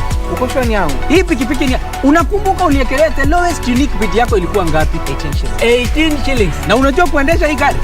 Kidogo. Haya, kitoko yako shika helmet, kifungu yako chomoka na mali yako. Kujiunga na QuickBid ni rahisi. Enda kwenye M-Pesa, bonyeza paybill, kisha weka business number 4032353. Kwenye account, weka kodi ya bidhaa unayotaka na bidi yako ya chini zaidi. Kwa mfano, TV 16. Kisha weka shilingi 20 tu kama idadi yako. Weka bidi yako pia kwenye www.quickbid.co.ke. Kumbuka, bidi ya chini zaidi ya kipekee ndio hununua. QuickBid, bidhaa bora kwa bei ya chini. Quiero amarte de una forma diferente, de otro modo. What do you want now? After what you did, I don't want you anywhere near me. Please forgive me for what happened. Do you think what you did to me can be easily forgiven? Have no restraint when you've set your mind on doing something. Goodness, you're so cold and cruel. How can you, my own son? Look, I swear to you, I'm telling the whole truth. All I want you to do is to contact my sister to let her know that I'm here. And I want you to inform her that she's in danger. All that I'm asking you is to get in touch with my sister and let her know, please. Quiero amarte de una forma diferente, de otro modo, nunca igual al de otra gente. Siku moja mosquito ilipata ujauzito ikazaa mtoto. Sasa hiyo mama ya mosquito ikatuma mtoto mosquito iende ikapige doria iwache kukaa kwa nyumba. Sasa hii mtoto mosquito ikaenda ikarudi. Hii mtoto mosquito ikaambia mama yake, mama, mimi nimeenda kila mahali watu wanapigia mimi makofi, watu wamefurahiana na mimi sana. Mama, hii mosquito ikaambia mtoto yake, hao wapigi wewe makofi eti wanafurahia wewe. Hiyo walikuwa wanataka kuua wewe. Ili kupata skiza tune hiyo ya mosquito, bonyeza *811 *967#. Bonyeza *811 *967#.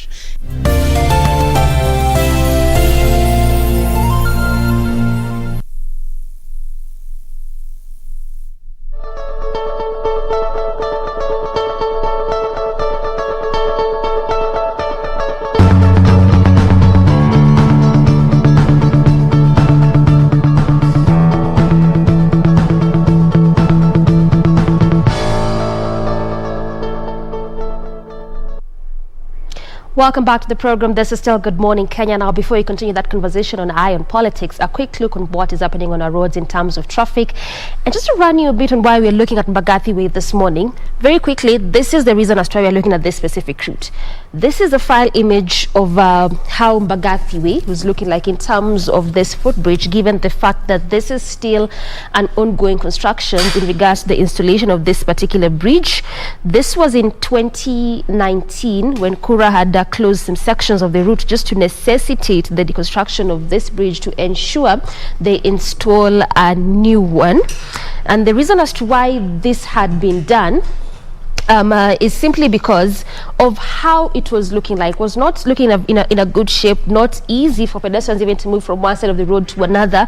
And in addition to that, there was garbage on some parts along this footbridge. So that was put down in 2019, and around 2020 in December there, that's when the installation of the new bridge began. So what is actually happening right now is that this is just a state of how it is looking like as we speak. Still some sections of it have been closed again to ensure that they install it well and opened up to the public. However, Ken has not quite put a specific date and time as to when we expect it to be totally complete and opened up to the public. But what we know as of now is that the same footbridge that is still being under installation is part of what is happening in terms of construction of the T-Mall roundabout. You can remember that also some sections have been closed a bit around Langas Road, just specific there on the T-Mall roundabout. So what they're trying to do there in regards to that construction of the overpass and underpass there, this is in addition to that project. Perhaps this is why they haven't quite put a specific date and time as to when the entire installation process will be complete and opened up to the public. But also, the reason as to why this bridge is being installed, aside from just serving pedestrians in terms of moving from one side of the road to the other, is also simply because it is next to the Mbagathi District Hospital, so serves as a very, very instrumental footbridge. And this is actually what we've been seeing in terms of this installations, just installation of most of these footbridges. Either they're trying to install it in areas there where it's next to a hospital, just like what you're seeing, especially along Ngong Road, where those two bridges have been designated to be installed, one around Kenyatta, the other one around Coptic. This same one also just around the as you head over to Mbagathi District Hospital. But at least as of now, this is still how it's coming along in terms of the installation process. But again, this entire process has resulted to the heavy kind of gridlock, and particular around this area, and we've witnessed that, the past times when you have looked at how traffic was doing this morning, especially along this route. So right now, let's just try and see how it is looking like, try to see if at all things have changed, and also try to look at better alternative routes, given the fact that Mbagathi Way in itself is just an alternative route for those that ply Langata Road, and not forgetting the fact that also along the same route serves as a commercial as well as a residential area. So again, a quick look in terms of traffic along that specific route, try to see if at all things have changed or it's the same as how it was earlier on. This is still our key focus this morning. As I mentioned to you earlier, that is simply because of that installation process, and it will continue to remain our key focus up until we see that footbridge already complete in terms of installation and opened up to the public. So let's begin just from the T-Mall roundabout there, given that the stretch or the way begins from the T-Mall up until the City Mortuary roundabout. So this is actually how the roundabout looks like in terms of traffic. This is the T-Mall roundabout, heavy gridlock around the entire roundabout. So the same situation as how it was earlier on is still being witnessed throughout this entire roundabout. However, in some sections looks like it's moving at a pretty fast pace, but as you leave the roundabout branching through Mbagathi Way on both lanes on this specific way simply means as you leave the City Mortuary roundabout coming through Mbagathi Way, leaving the roundabout heading over to Langata Road as well as Maimahi Road, and also leaving Langata Road coming through Mbagathi Way. Just look at how it is this morning, and the sad part is that just in between these two sections, in between the T-Mall roundabout and the airport view estate there, slightly just before you get to the high-rise estate, in between those two sections, there is where there's really heavy kind of gridlock specific to that lane that is coming to the city center. But again, it's really expected. It is the early morning hour, aside from that installation process happening there in terms of that footbridge. But again, it is expected. It's the early morning hour, so obviously a lot of activities as you head over to the CBD could either be people are heading over to their businesses, workstations. So again, the kind of traffic that you're seeing specifically on this lane is basically what you would expect to see.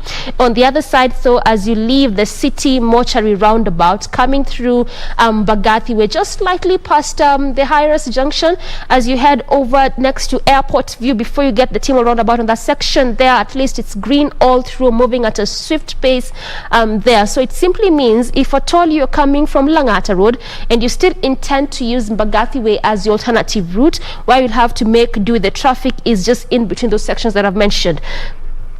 Because past there, coming still through Langata Road, as you head over to the city center, the kind of traffic especially being witnessed around Nyayo Stadium, I would still advise for you to use Mbagathi Way, as much as there's a bit of a gridlock. But slightly past the junction, that is the High-Rise Junction, as you head over to city center, all through that entire section, at least it's moving moving at a very, very, very fast pace. So again, you can still use Mbagathi Way as your alternative route. And as of now, this is how it is looking like, still focusing on what is happening along Mbagathi Way in terms of traffic.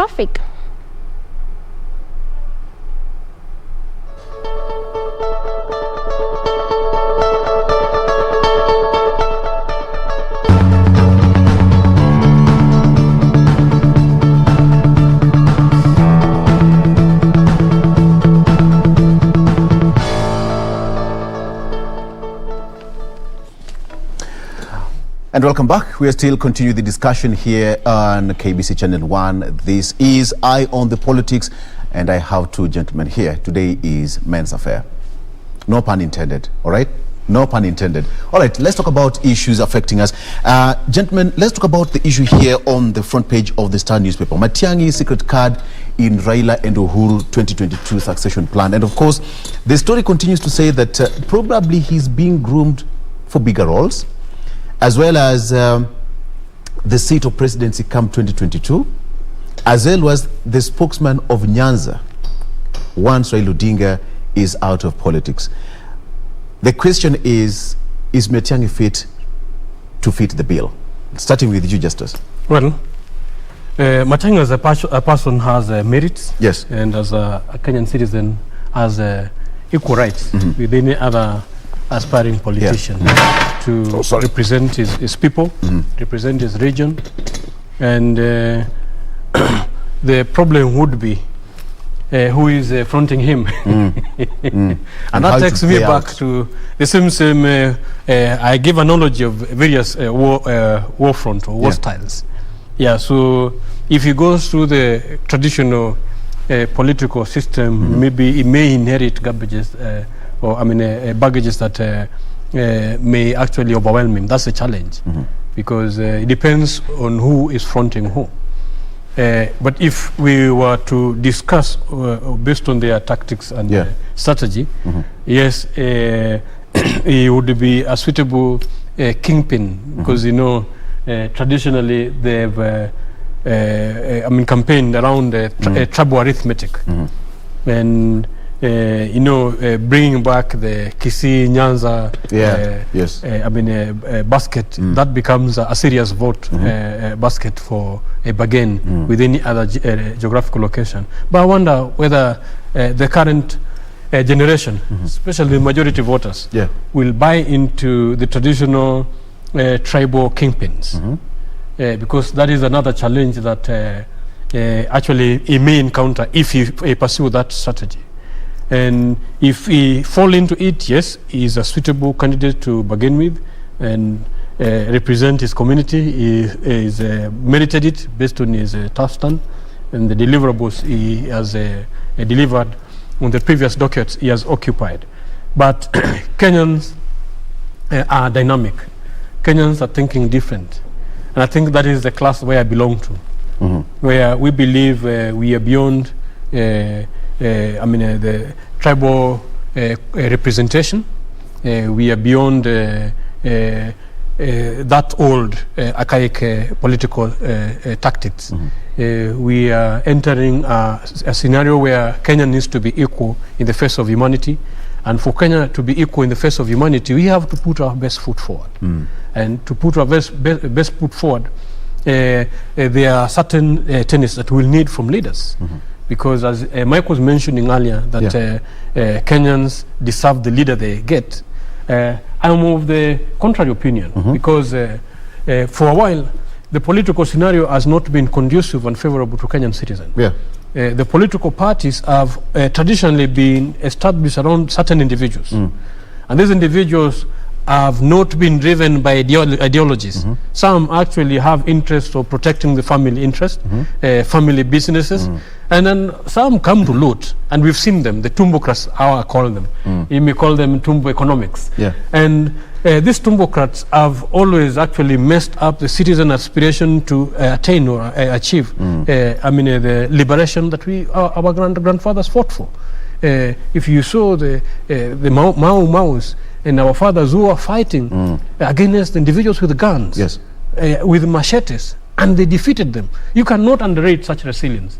And I am so hopeful that that resilience still exists among us. And we saw it.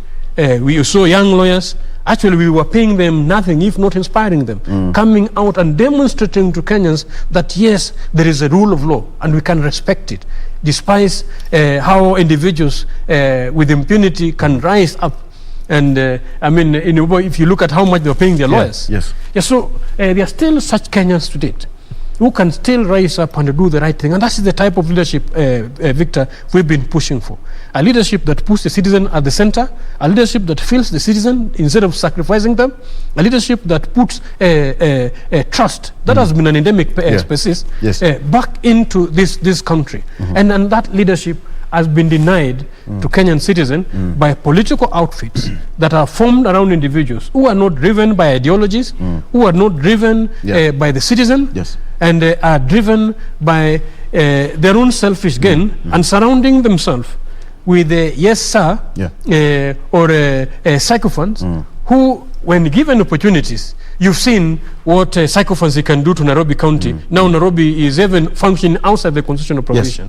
Kiambu have just sent home their own speaker. Why? Because the guy was not able to rise up to the tax.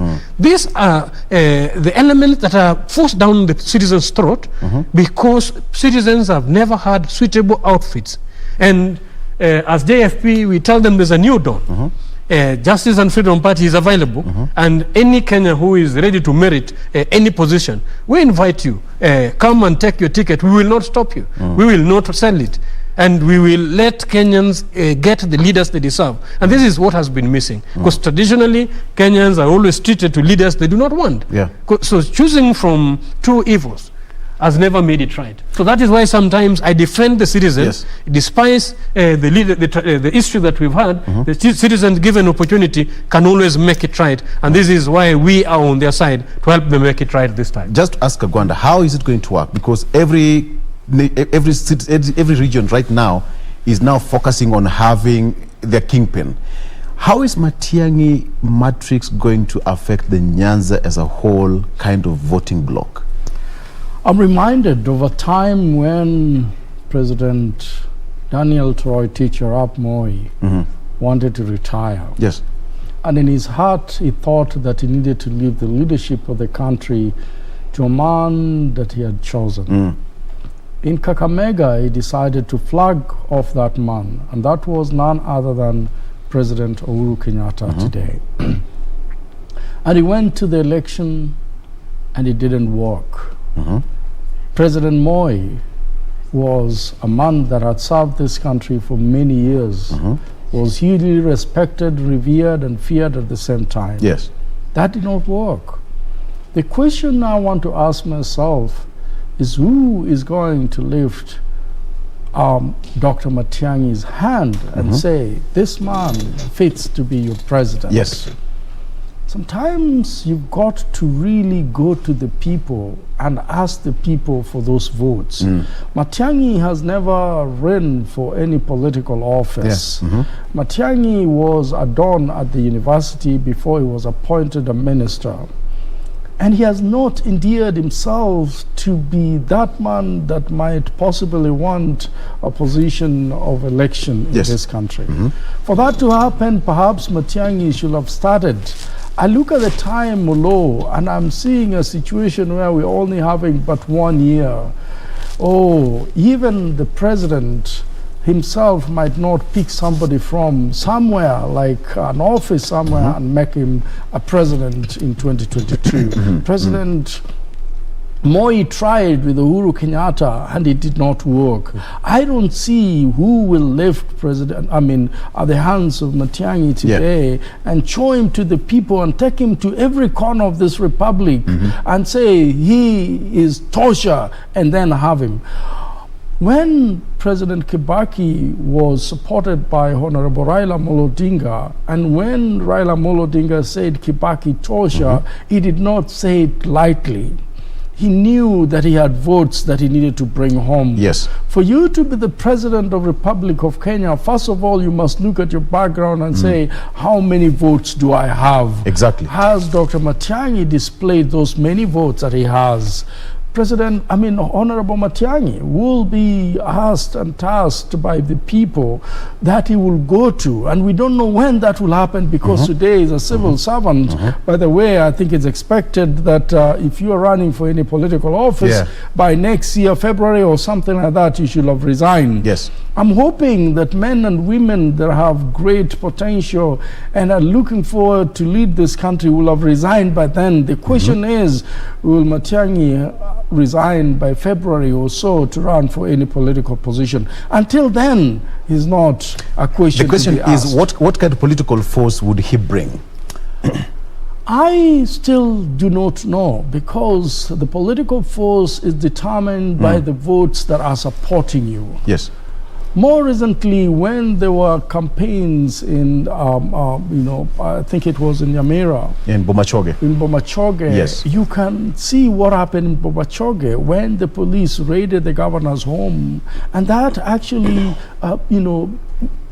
painted him in a bad note. The position is, and sometimes it's very difficult to endear to the people, because first of all, you're looking at a position of the law, you're looking at a position of order and authority, you're looking at a position also of intimidation, and to that extent, you are looking like a policeman. Yes. Many people do not like policemen and the way they behave on our roads and many other places. Some are very good, I'm not saying all of them are, but when you become the prefect in the house and then suddenly you come back again. And remember, the prefect in a normal circumstances where we went to school is appointed by the teacher. You know, but in Everybody this case, prefects. in this case, you've been a prefect and you've been appointed by the head teacher and you're a prefect of your class. And people have seen some few things that did not go well in the election time, and even we've seen some demonstration. We saw what happened at the governor's house and things like that. You really have to quit that position and say, I want your votes, and you have to convince them that your position must actually be delinked from the person of whom you are, that you are a person that can serve the people. As to what it can bring on the table today, the question that we need to ask ourselves is how many votes are in Kisii? Are there neighbors like Bomet, Kericho? Are there neighbors, not Bomet, but Kericho, Kuria, Migori, Kisii? Yes. And even Homa Bay. Are there neighbors that will back him up? And I think he's not started running. And that brings me to my next question. That, you know, for quite a long time, the Nyanza region as a bloc has had the voice of Raila Odinga as the Nyanza spokesman. So shifting that baton to the Kisii region, how would that play out? Would Luos feel like, you know, it's now our time now to pass it over to another person? Or how will it weigh out come 2022? Is it ready to take the baton in the first place, Justice? Well, I don't like tribal politics, but but that's what's now happening right now, because every region is coming with a kingpin. I want to also emphasize on the baggage that he will be carrying, because it's based on who is fronting him, and I would go for merit. In terms of merit and performance, is somebody actually, that is why you will find such discussion, even the newspaper giving him such recognition.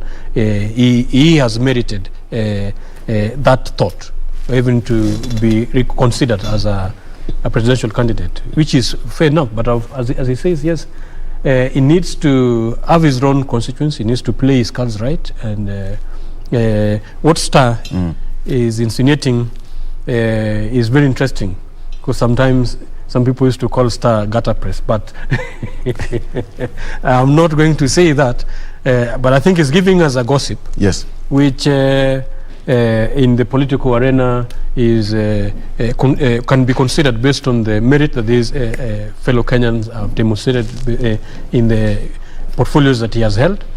But when we are talking about presidency, yes, in the tribal arithmetic, the way you're putting it, it becomes a bit technical, because that community is special in its own way, and I come from the same community, and some of them, like our fellow Luos, don't just follow because they're following you.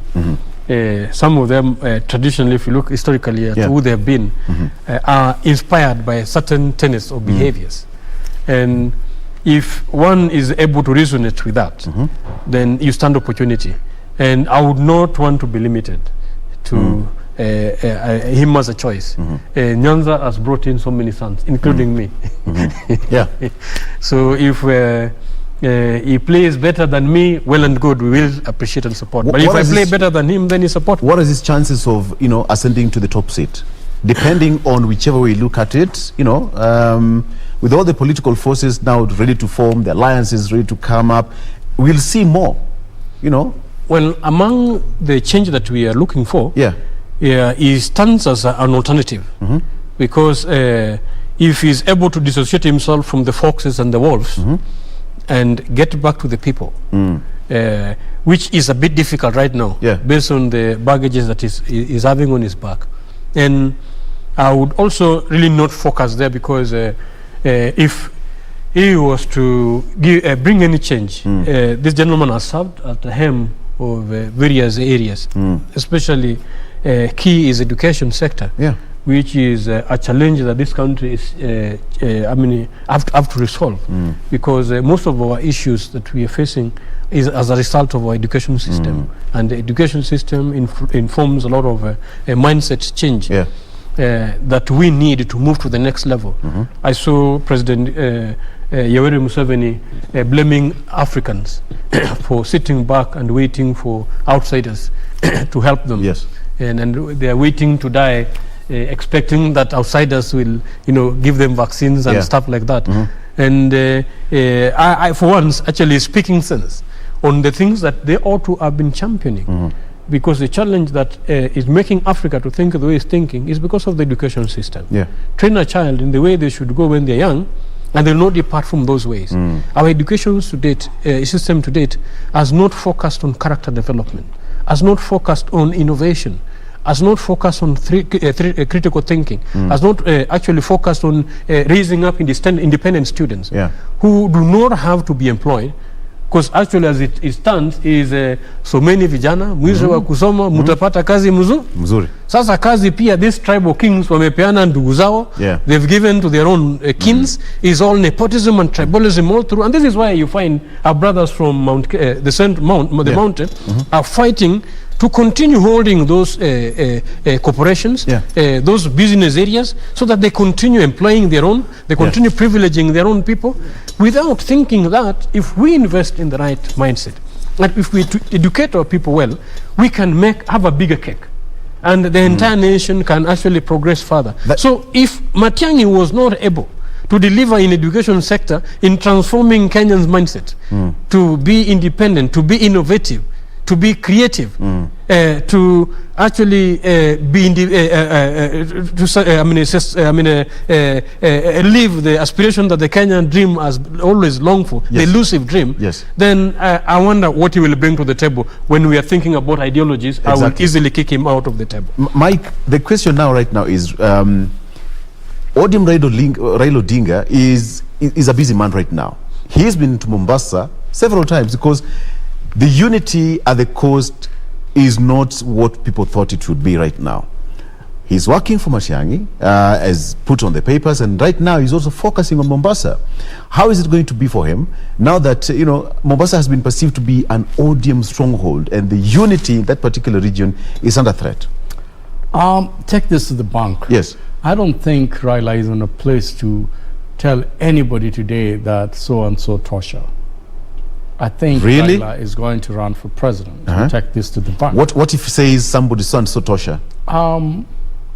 That is exactly what the NASA brigadier have been trying to look for. We have Honorable Kalonzo Musyoka saying very well that it's his stand, that it needs to be supported within the NASA. We know that Musalia Mudavadi has said that a number of times, that it's his stand, that it needs to be supported, and Raila needs to support him, specifically Raila. The NASA fraternity knows very well that no single one of them can amount to be the President of the Republic of Kenya unless they're supported by Honorable Raila Amolo Odinga. Raila Amolo Odinga does not just support. He supports because he has votes that is gotten in this country. Many, many millions of votes. And those votes, that's what a politician is looking for. When you're going for battle, first of all, you need to look at your backyard and say, how much prepared am I? Raila is prepared with the votes that you cannot underrate. He's prepared with the votes that made the President of the Republic of Kenya to say, gentlemen, let's sit on the table and agree on how we can run this country. Over 7-something million people behind him. And literally shake hands in the interest of this country, not on our personal interests. And perhaps that's why we've seen the peace and tranquility that has actually run in the second Uhuru government. I can tell you for free that if the country continued with the tempo that it began in 2017, just after election, when people were demonstrating every Monday, and people were not going to work, and then there were demonstrations and tear gas everywhere, no country will live like that. We will not be anywhere. And so the question that everybody is angling for today is Raila going to endorse me or is going to run for president? Even Juma here at one time was a presidential candidate. He would have wished that Raila endorses him. But what I am saying, that is if wishes were horses. What I am saying. That's what you call a hit below the belt. But that's a reality, because even my colleague will tell you he has the votes, and the country knows that he has the votes, and those votes are very important for a presidential aspirant. And I want to bring you to where it matters most. Look at our presidency. President Kenyatta was backed by everybody that was in politics then, including from every region in this country. Yes. That is how he became the Prime Minister and the President of the Republic of Kenya. Look at President Moi. He endeared himself to every corner of this country, and that is why he stayed in power for 24 years. Of course, there were also a lot of skeleton on his backyard, but he stayed in power because he knew everybody. His intelligence was so powerful that he knew what everybody was talking about. Look at President Kibaki. He did not become the president. In fact, he ran the first time and he was not able to. He did not become the president alone. He became the president because people came together and made him the president. Look at President Uhuru Kenyatta. He looked for people around, and he ran for president the first time, and he realized that he could not do it. He looked for William Somaya Ruto, and he realized that he could get the Rift Valley votes and bring it and join it with other votes, and so he could win. He also knew very well that he was having a formidable challenge from Honorable Raila Amolo Odinga. Today, President Uhuru Kenyatta is not running. It is one William Ruto that is running, and one Honorable Raila Amolo Odinga that is running. Until he decides that I'm not running, and he has not declared that he's not running, even though he has not said. Sometimes it is not what people say, but it's what they do, and that is why you're saying is that the caution is everywhere. He's not there on behalf Remember, of you're talking in front of a party leader who is also a presidential candidate. So I'm wondering why he's seeing Raila and he's not seeing me. Are you a third force? Well, I've said if we go by the traditional way, and I appreciate those who actually look at it, look at the reality as it happens.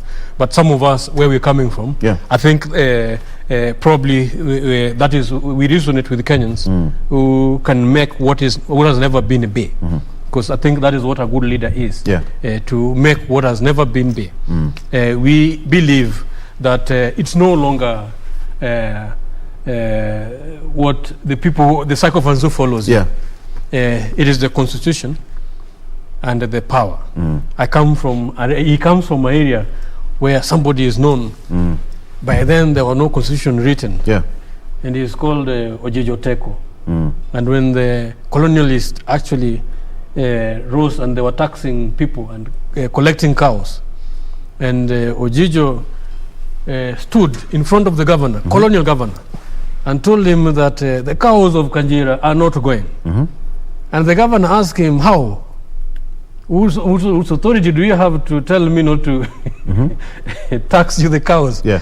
And he said one significant thing, which you should remember. You don't have to memorize the constitution. Even then, Ojejo Teko knew. He said, the people have said that the cows of Kanjira are not living. And there was one man. And you know, the governor, by then they knew. Because to date, the Article 1, subsection 2 of our Constitution says that the sovereignty belongs to the people. It's the people who delegate this sovereignty. This hero worship of thinking that this tribe king and king now has the people and they're bringing and rallying them. On what basis? I think those are the old tactics. And there's only a fool who does the same thing the same way, expecting a different result. These are the old tactics that have taken us down the drain. If you are going to still follow certain individuals, when they were shaking hands, did they go with the people? They've been eating themselves, isn't it? So I think Kenyan citizens are not that stupid, and they're not that foolish that they can still be traditionally be swayed and be placed in a basket of, let's follow this leader for us this time around that is going to represent us. I think that lie has already been busted. So have we become of age as a nation? Because well, if we had not come of age, people like us would not be present on the table. And this is the new ideology and the new mindset that we bring on the table. Let's follow ideologies. Let the power of the people as per the constitutional provision come back, so that we delegate it to individuals who merits it. Just as its area said, let's follow ideologies. Is the common mwananchi being, the civil education, Are we getting the ideologies right or no? That's the question. Let me help Justice. Let me help Justice. Agwanda, yes. Agwanda, not helping you on that. My point is clear. State your point, Justice, okay? So that Justice knows where he lives and where he eats from. And Justice today, when he was driving to this place, he passed many people by the roadside walking, and even more were in Matatu. We are in a country called a developing world. That is where we are. We've not formatively made ourselves to an industrialized country. In other words, we are a country that majority of us still live under $1 a day. We are considered poor by United Nations definition of poverty. Now, if more than a half of us are considered poor by that definition, then Justice needs to understand that if he's a politician, it doesn't matter how beautiful philosophy or how beautiful, his campaign to look like. If he doesn't have money to give to these people, they will not listen to him. Until we make this country, an industrialized country, we will see leaders that you will never have expected amounting to those positions because they came with money. Their source we don't even want to talk about. That's for another day. And as long as we're still having the likes of Justice saying, oh, this kingpin and this, and they don't empower people economically, and who is supposed to empower people economically for that reason? It is a government that gives an opportunity to the citizenry to do business and to do things that generate income and to have industries that people can go to. So then you don't have to tell people that if I give you 200 shillings, you can vote for me. And when Justice come and gives them 1,000 shillings, they would rather vote for Justice and not me who gave them. That is not the lack of civil education that you're lacking. What I'm saying, it is our economic. Yes, what you want me, Justice? Yes. It is our economic dictation that makes people behave in that manner. It doesn't matter how many civic education you do. If a man does not have anything in his stomach, he'll go there not thinking with his head but with his stomach. He'll remember the guy who gave him the most. That is why institutions must be changed. And institutions that must be changed are including IBC. So that when they're monitoring the bribery that takes place during the electioneering time, people need to go to jail. And people need to be told that if you bribe somebody to vote for you, you will not be allowed to stand for any position. Easier said than done. Well, that's why you're saying there is an hope. Yes. Where people think there's no hope. Let me tell you, China was worse off economically if you look at even current Kenyan GDP. And by then, the West had invested in Kenya, actually had turned China. If you look historically, the trade and the merchandise that the West was selling to China, they were selling drugs, marijuana, things that were decaying their moral values, things that were destroying them. And that was a booming market until these guys realized that, you know what, these guys are going to destroy us and they're going to keep us where we ought not to be. And then they closed themselves, reviewed and started educating themselves based on their interests and their needs. And yes, Mike, I think those are the thinking that I think may not be seen. Right now we're bringing them to the table and might not have existed within the quarters where we are analyzing or the individuals we're talking about. Because since they do not think the same way, we will always think that is predict what to expect. And then I don't believe that all Kenyans must be bought. Let me tell you, our party. In just 1 second, before we get into that, I will come back to you and tell me why Kenya should not be bought and why we have to go the right way and whether civil education is all we all need as we must move to the next general election, right? Let's take a break, and when we come back, we are going to the final stage of this discussion, and of course, we are going to talk about the issue of BBI. He is one of the the gentleman who appealed against the 70 petition. new the petition against the delimitation of 70 new constituencies. So let's go talk about that when we come back after this break. We'll be right back.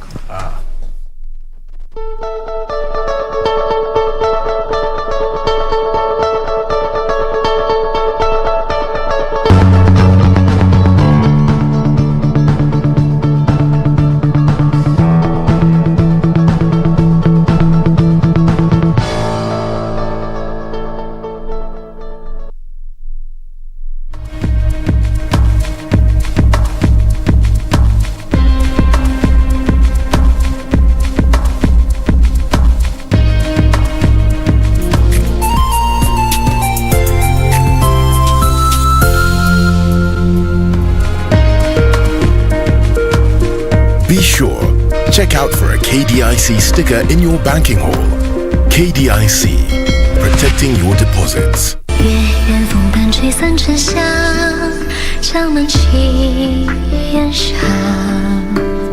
How come someone wants to kill me? Father dislikes me. And Lady Shu and Rosha are bullies.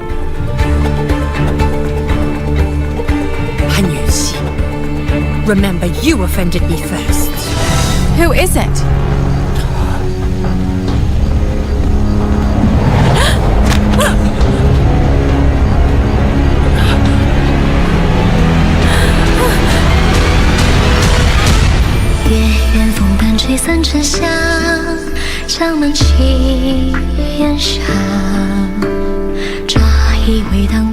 Quiero amarte de una forma diferente, de otro modo. What do you want now? After what you did, I don't want you anywhere near me. Please forgive me for what happened. Do you think what you did to me can be easily forgiven? Have no restraint when you've set your mind on doing something. Goodness, you're so cold and cruel. How can you, my own son? Look, I swear to you, I'm telling the whole truth. All I want you to do is to contact my sister to let her know that I'm here. And I want you to inform her that she's in danger. All that I'm asking you is to get in touch with my sister and let her know, please. Quiero amarte de una forma diferente, de otro modo, nunca igual al de otra gente. Get the VIP access to the best shows on KBC Channel 1. We have something different, something special to spice you up. Get ready for new, exciting and captivating dramas. Movies. I love the smell. Comedy. I went to the popos. Drama. Did he assault the queen in my house, in my presence? News, sports, and so much more. Do the things that make you happy on KBC Channel 1.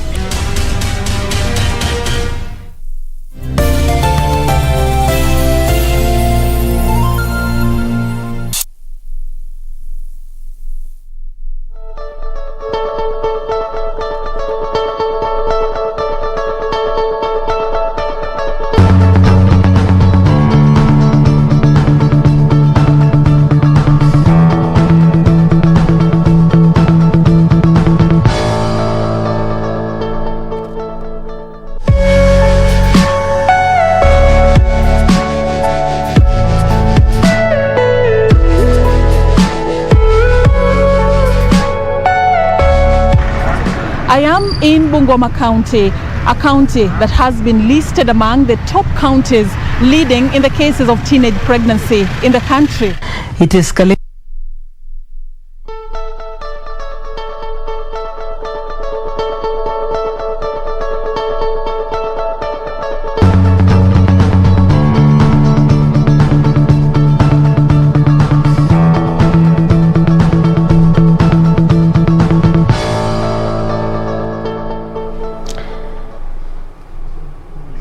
All right, so how about we take a look at the last traffic link this Monday, and again just to refresh you a bit on what we have been looking at this morning and why.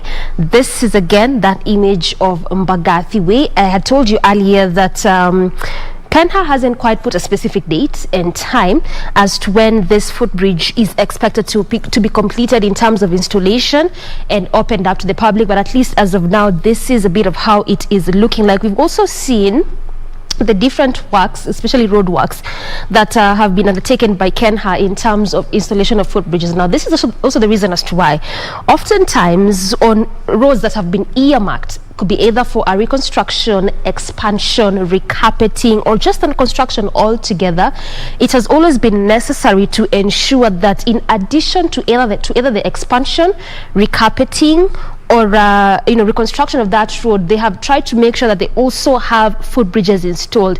This is why, is because most of these roads that have been earmarked for either of these or road projects or road works, especially when they are expanded, it becomes very difficult for pedestrians in terms of crossing over from one side of the road to the other side of the road. Now, this is also one of the reasons as to why you'd experience heavy kind of gridlock on most of these major roads, because if there's a lack of this bridges, then it only means that pedestrians have to use the roads which are being used by both public as well as private vehicles, the motorcycles, instead of using these footbridges. That's why you could notice that oftentimes you'd have the traffic police either stopping these vehicles just to try and ensure that pedestrians cross over from one side of the road to the other side. The other hazardous thing is accidents. Again, when you do not have these footbridges, there's a lot of accidents that's normally usually witnessed on these roads. Case in point is when Outer Ring Road was expanded. It even resulted to being one of those roads in Kenya that, especially here in Nairobi, that would record high number of death cases simply because that road was expanded, making it a highway, and the footbridges were lacking. So again, it resulted to that first example whereby pedestrians would have to use the roads instead of using the footbridges. So this again has been the major reason as to why most of these footbridges are installed. One, to reduce on the traffic gridlock on most of these could be major roads or even highways, and then two, to reduce on the number of accidents on most of these roads. So again, this is also why this particular one along Mbagathi Way is being installed, for just those specific reasons. Because simply, again, one of the things that Kura, Kenha is trying to do, and also NMS, as it pertains to most of these ongoing road works, the major reason is to just try and see how best they can reduce the traffic gridlock on most of these major roads as well as highways. So along this specific way, which is Mbagathi Way, beginning from the City Mortuary roundabout up until the Timol roundabout, there's only one footbridge, and this is the only one along that specific route. Right now is still undergoing that installation process, still coming along well. Just from what you're spotting on these images, we at least try and expect to see perhaps by the end of this year, probably we expect to perhaps see it already complete in terms of installation and already opened up to the public, because again, one of the areas in which this bridge is stationed is also one of those key areas as it gets to branch off to Mbagathi District Hospital.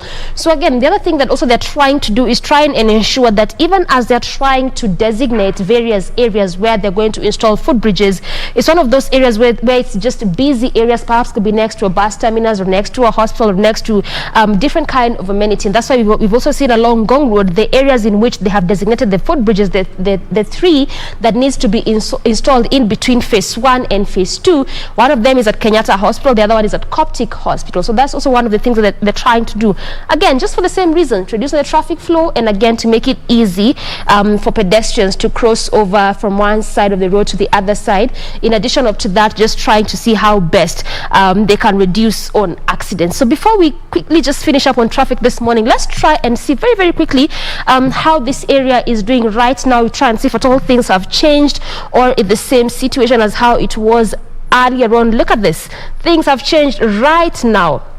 Wow, this is actually very beautiful because right now it's green all through. Look at that. So it means that right now things are the traffic has opened up altogether, and the beauty is that this is actually on both lanes. So as you leave the Timor roundabout coming through Mbagathi Way, heading over to the City Mortuary roundabout, as you head over to the city center via Valley Road, and also as you leave those areas that I'm just mentioning, coming through the City Mortuary roundabout as you head over to Mbagathi Way. Look at how it is looking like this morning. Green all through, moving at a swift pace. So it means if you're coming from areas around Gumo, High Rise, Airport View, coming to the city center, this is the best time for you to do that again. It also means if you're coming from Langata Road and you do not want to do the traffic, especially around past the Timor roundabout, coming to the city center, again, this is still the best time for you to use Mbagathi Way as your alternative route, because this is how it's looking like this morning. Green all through, you know, moving at a very, very swift pace. So yeah, this is how it's looking like this morning in terms of traffic. Our focus has just been keenly on what has been happening along Mbagathi Way, and again, I will reiterate that this will remain one of those key roads up until we see this footbridge already coming up so well and opened up to the public. Thank you.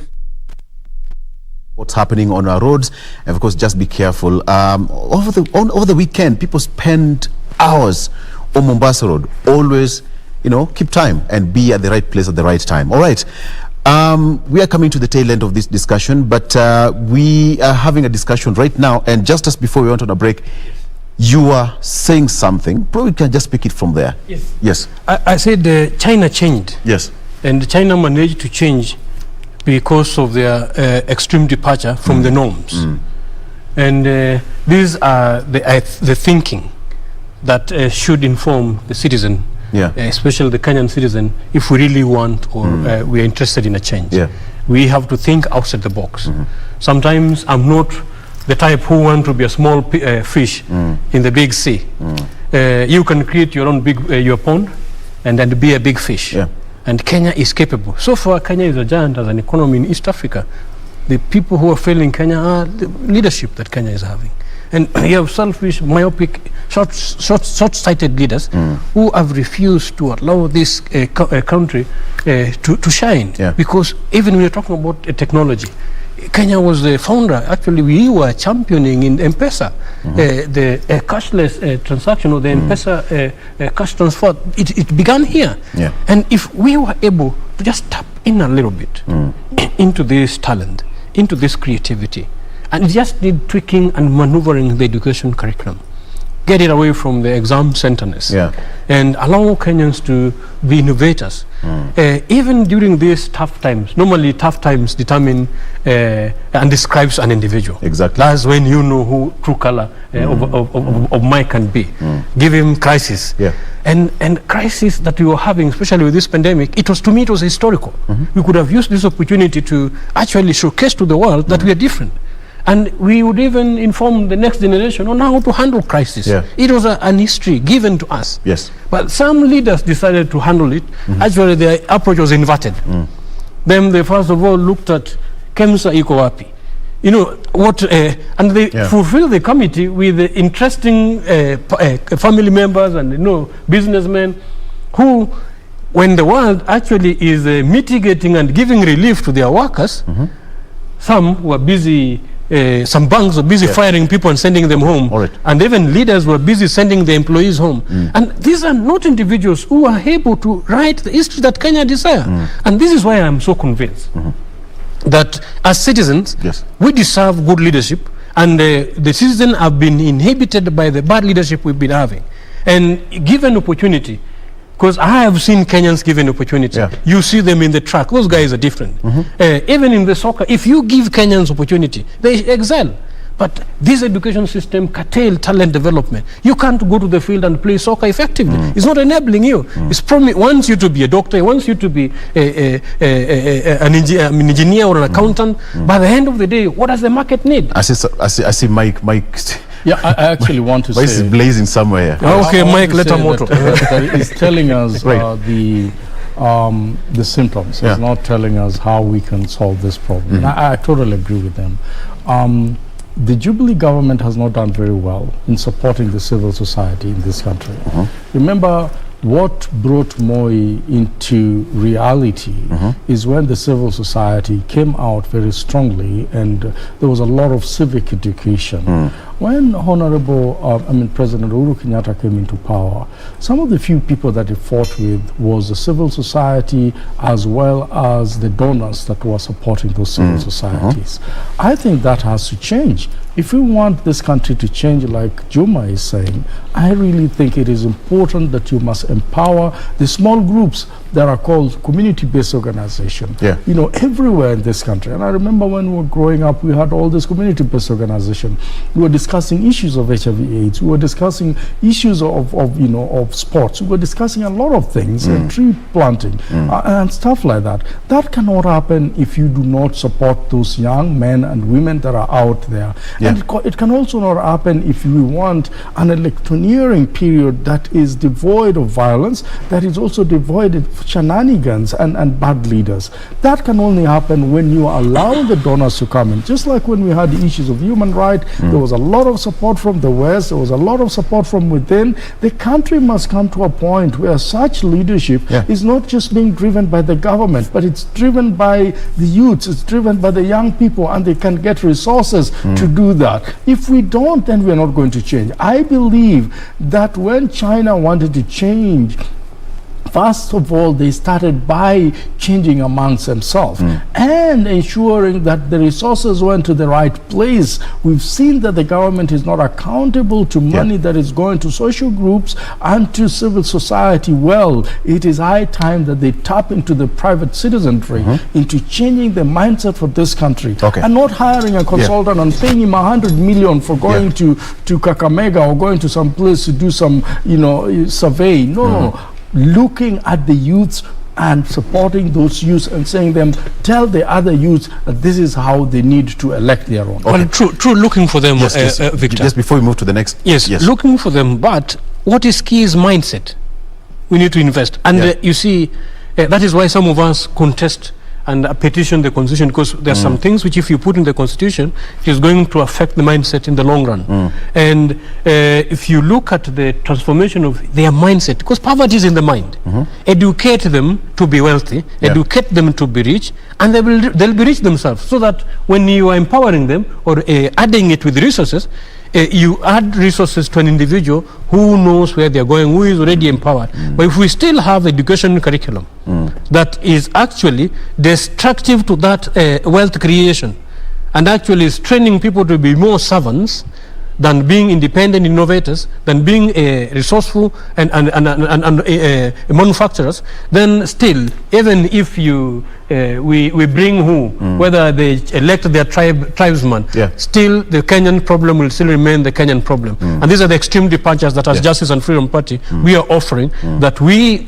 need to think outside the box and start making Kenyans be the wealth that Kenya is desiring. Exactly. Right. Okay, gentlemen, as we come, to the tail end of this discussion, let's just, move briefly and talk about the issue of the appeal case, which was in the courts last week. Oh yes. We had, several parties bringing their submissions, and they are arguing their case out, and now the judgment will be out in a number of days to come. That is on August 20th. Now the question is, with all that now done, and the judgment is due, are we ready to have a proper election come next year? To start with you, Justice. The election calendar is clear. Yeah. It is in the Constitution. It should be after every second Tuesday of August. Of the 5th year of the previous election. So that one is solid. Those are now the protected clauses. You need to probably have crisis to them another pandemic. Let's hope they don't sustain the corona up to then. For it to be pushed forward. Or probably have a security emergency for you to push it. But as it stands, electoral calendar is very clear, and that helps candidates to get ready, which is very fair. And the submissions we did, and the petition in BBI, because I assured Kenyans, actually, we are not going to praise ourselves, but some of us were concerned about the additional burden that BBI was going to add to the Kenyan citizen.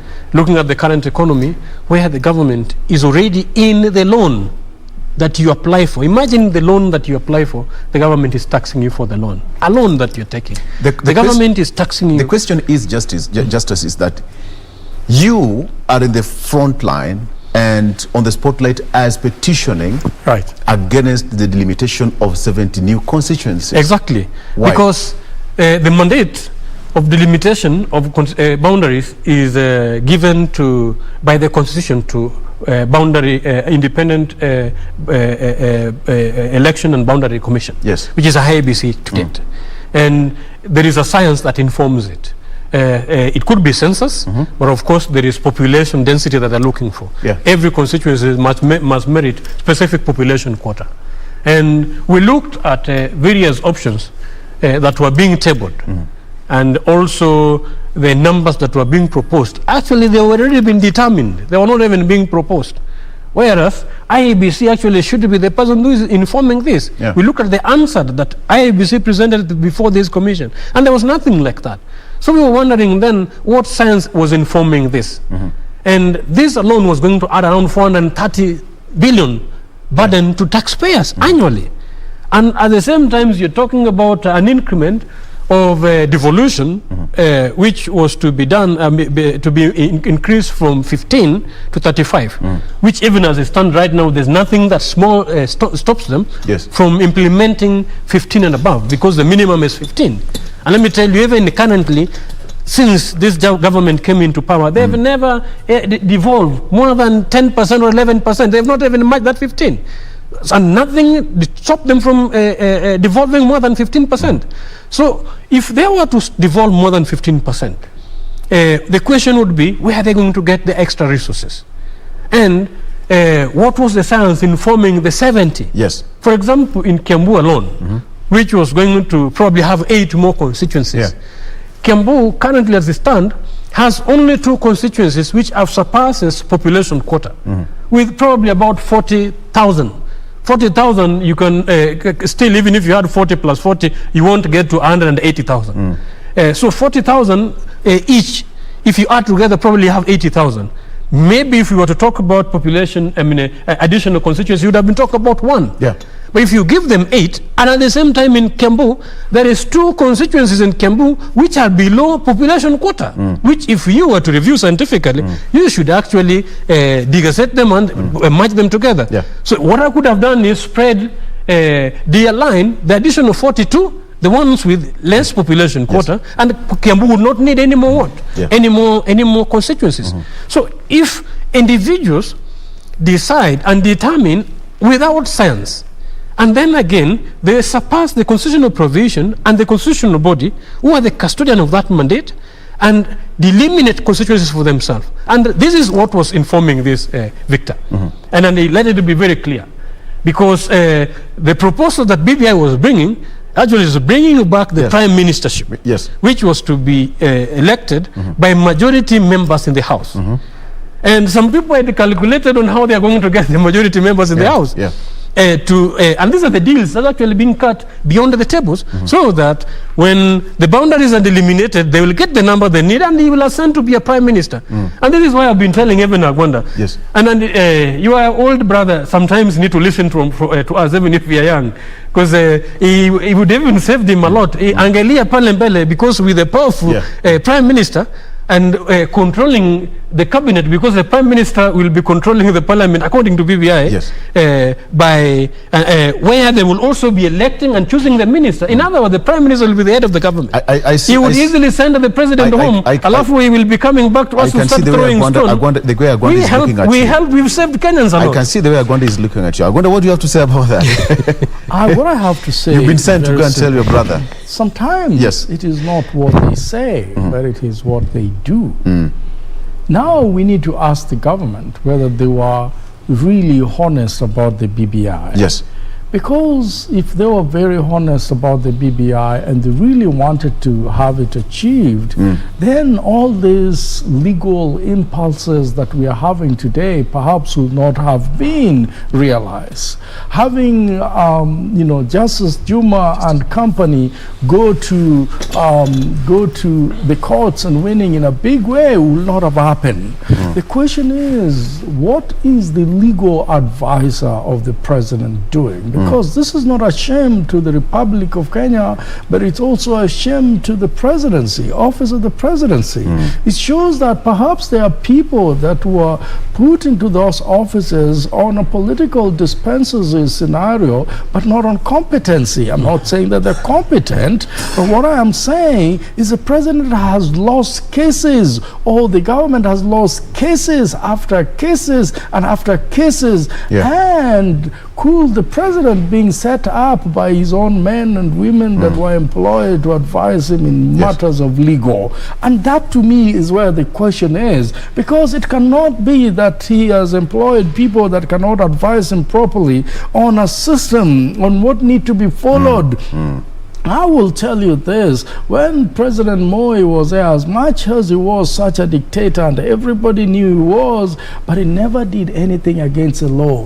When he was jailing people under Section 2A, he made sure that it was within the law. When he was doing all this manner of things, if it was not within the law, as what I'm being told, he will ask Attorney General Emeritus Wako, what do you think about this? And Attorney General will tell him then that it is not in the law. They will make sure that they go to Parliament and change it and make it a law, and then he will implement it. It didn't matter whether it was against human right or not. If it was within the law, he did it. My problem was this a setup so that we thought we were having something so huge like BBI, but the government and the operative of the deep state did not like it, so that they kept on doing mistakes and hoping that Juma and company will go to court, and then they will say it is the court that stopped us. We really wanted it. Well, that is if they want to redeem themselves. But knowing this government, this government has done. This government has done constitutional crisis. Committed constitutional crisis ever since they came on board. Right from the appointment of their cabinet, he's been advised against the constitutional how the parliament is constituted. He's been advised a number of issues where he is gone against the constitution. Actually, Olochi had to come from Rongo to tell the government, the president, that he's so annoyed. And he has to petition and make sure that there is a rule of law and respect of the law. So do not redeem them. These people always act with impunity. They disregard the law. And as Kenyan citizens, we have to take that sovereignty back and tell them that the die is cast. This is how 2022 is going to be. All right, gentlemen, the die is cast, and I'm being told that we are out of time. We have to leave. Thank you so much. Justice Juma, who is the party leader of Justice and Freedom Party. And we also have Mike Agwanda here, who is a governance and political analyst. Gentlemen, thank you so much for coming to the show. And of course, you as a viewer, thank you so much for watching. Monday is almost gone, all right? Tumemaliza. Thank you so much for watching. My name is Victor Low. Doreen, thank you. On behalf of Doreen, let's do this again tomorrow. Bye-bye. Have a good day.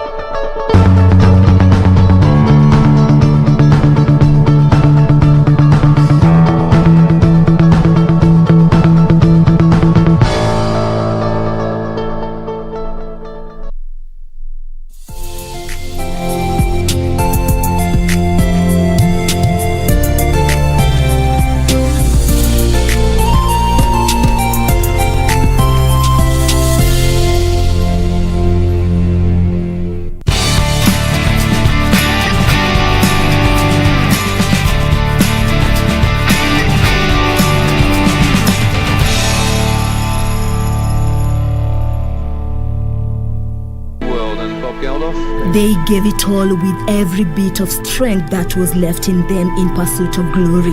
But it proved to be elusive. The anxious moments were turning into despair. Until one man came to the rescue. Limo is leading it.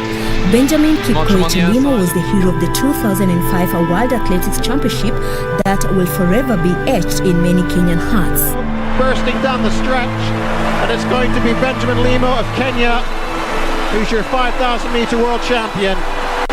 Before we participated in the trials in Kasarani, I went for some 2 races in Europe, of which I saw that I was running 13:0 something, which it was a good sign for me to show that I was actually on the pipeline to the preparation. I remember that time we ran the best time, one of the best time in Kasarani soil, which stands up to now 13-11 with my colleague Isaac Songo when we were selecting the team. And those were some of the things that really gave me hope that I was very well prepared when I was going for the Helsinki. And this is how he managed to spare Kenya the blushes in the 5,000 meters race, which he won in a slow time of 13 minutes, 32.55 seconds, when all hope had faded. When we were actually entering the field, I know we were a strong team of 5, and I know one of us was going to win. So during the race, I kept on controlling the pace, and I know the last 1,600 meters was going to be fireworks, and I had done all that is needed. I remember I used like 3 to 4 weeks before the championships, I pitched my tent in London, where I used to do a lot of speed work. So I knew if these guys were with me the last 400 meters, I was able to run 400 meters in even 50 seconds, and I did that. That's why I won the Helsinki. And the Lord does work in mysterious ways, for he not only brought a joy to the nation, but the family as well. In everything, double. Oh, for behold, a son was born to him too, that will carry on his legacy. The baby came during when we were running the hits. You know, before the finals, you have to run the hits. So, and that I think I was almost being ruled out of the competition because I qualified under the best losers. Everybody has to do his role. Mom has played his role together as a son, and also it was my challenge now to deliver another gold medal. It has also motivated my son up to now that he is a good dream runner. He wants to run like me. That a memorable outing in Helsinki, where he was not even a favorite, elevated Limo to celebrity status, which culminated in him being named the Male Sports Personality of the Year during the 2005 Soya Awards. Doesn't look like he's going to do it because Hisu just moved out. Limo is leaving his teammate behind. He's in 4th place. It was befitting given that he had come so close back in 1999 in Sevilla, where he was forced to settle for second best after charging from the back as is known in a record-breaking race won by Salah Hisu of Morocco. Limo's coming through. Limo gets the silver medal. Hisu wins this championship. Benjamin Limo had by then established himself in cross-country running, where it all began in 1998 when he flew out to Marrakesh. Cross-country remains one of my best events in running. Simply because, you know, cross-country is about engaging your strength and your ability, and also using your mind at some point. Because cross-country running is not about the speed that you might have, but the tactics and some of the ability, because part of the road is mud with water. There is all these up hills, down hills, these corners, so many things in cross-country. A year later, he was able to win the 4-kilometer short course race in Belfast in Northern Ireland. There was no competition actually. I ran from start to finish ahead of everyone, and I sprint to the finish, and I won the gold medal. But this one in 2003 in Lausanne, that one was very strong field, and for anybody who won that event was really very strong. He later settled for third in 2001 and 2003 after an injury-prone season that saw him mount one of the most formidable challenge against the emergence of Ethiopia's Kenenisa Bekele. We prepared very well in Embu, and our main focus was to finish Kenenisa Bekele. That time I decided to run from kilometer 1 to kilometer 4 in front, and we were running with my my fellow athletes, John Kibowen. And I remember at one point towards the finish, I told him you have to remain from behind because we needed a backup for him, so that if I was tired, we had somebody who was going to attack him. I signaled my colleague because I was some 5 meters ahead. So I made a mistake of signaling my friend in his presence. So he realized that we had a game plan. So he decided to use his last energy to attack. And to my surprise, my friend could not react. And we gave him a very hard, easy victory. The legendary Kenya middle and long distance runner also competed in the Commonwealth Games, where he won silver in 2002 in Manchester, before he took a bronze in 2006 edition in the 5,000 meters race, which was won by runaway leader Augustine Choge. Those were memorable moments for the Kenya Defence Forces, who had discovered his potential while he was still in school. I wasn't sure of which event to run before I came to participate in cross country for my military team. I used to be a good athlete when I was in class 3, only that in school you have to do everything. In high school, I used to run in relay, 4x400 meters. And that is where, with the help of my coaches and with the help of my friends, I discovered that I was good in cross country. And somebody who is good in cross country is good in middle distance. And middle distance, I decided to run 5,000. Despite all that, Limo never made it to the Olympic Games for one reason or the other. Every year, Olympics year was a disastrous. I remember the first trials for the Olympics was in 1996. I got injured, 2,000 trials in Kasarani. I remember we did it, and at the bell we were 6 athletes running. It was High, Richard Limo, Kitai, Paul Tergat, Philip Musima, and Jeb Kirui, Albert Jeb Kirui, Sami Kipketer. And by bad luck, the 3 of us fell down at the bell. And only 3 would manage to go for the Olympics. 2004, I had an injury, and I developed an injury immediately after cross country in Gong Race Course, whereby I was spiked, and I spent the rest of my season in Ireland for treatment. That was the last straw. Come 2007, coupled with a disappointing outing in Osaka World Athletics, he decided to try his luck elsewhere. I remember I was prepared for that event. Only to my last preparation, I pulled a muscle when I was doing some of my speed works. And I decided immediately after that, Osaka, that I think it's enough for me in track. I want to try other road races, like half marathon and marathon. He recorded a personal best of 2 hours at 12 minutes and 46 seconds in Amsterdam in 2008. I ran my first road race, 42 kilometers in Amsterdam Marathon. And I was very okay up to the 30 kilometers. And you know, as an athlete who have been running in road races, I never knew the same shoe you can run in 10 kilometers. You can't run in 42 kilometers. And I decided from there, I don't want to run any road marathon. Let me run half marathon. So I ran also my first half marathon in Philadelphia half, whereby I registered 60 minutes and 58 seconds. And that was my first and only half marathon I raced. And from there, I decided to retire from athletics. The senior private who ran from the 1,500 meters to the 10,000 meters specialty was, however, in the 5,000 meters, where he registered a personal best of 12 minutes 54.99 seconds in 2003. So he took a break as another calling came up in the IAAF Athletes Commission. I was elected to serve in the commission of IAAF Athlete Commission 2007 in Osaka, a position I held until 2011 in Daegu, whereby also I was re-elected. I decided maybe it will let us be voice of the athletes in other areas, because to my career I saw I have accomplished. I believe one time it will be accomplished by my generation. The father of 4, who is married to his beloved Margaret, is still engaged in the IAAF social responsibility programs and still runs for fitness while mentoring others along the way.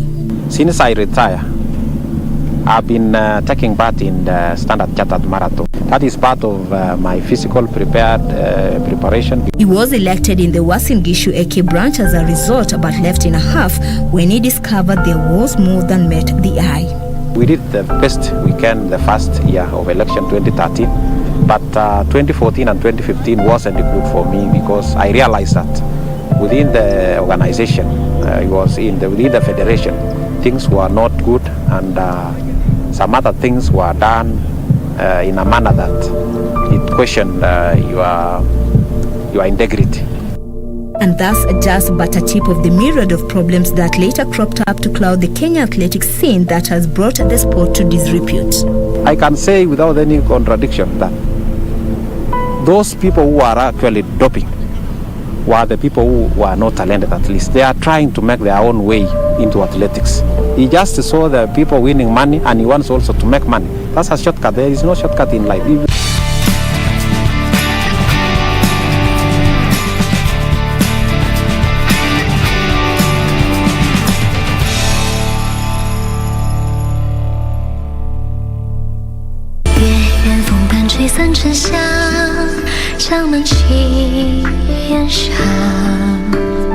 How come someone wants to kill me? Father dislikes me. And Lady Shu and Rosha are bullies. Han Yuxi, remember you offended me first. Who is it?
Bwana Motiso, pikipiki yako ndio hii.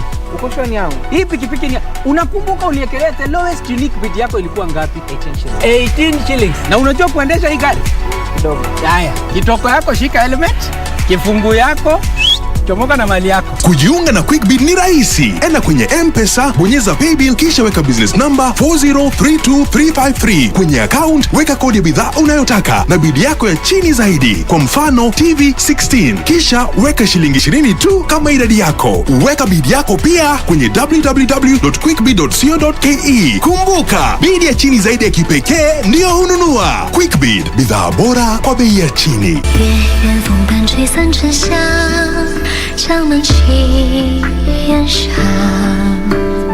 How come someone wants to kill me?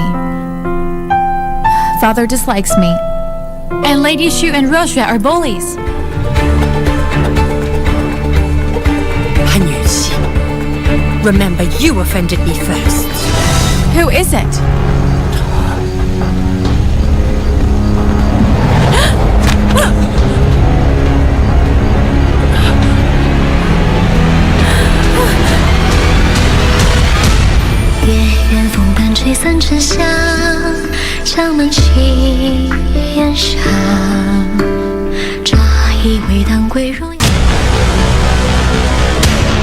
Get the VIP access to the best shows on KBC Channel 1. We have something different, something special to spice you up.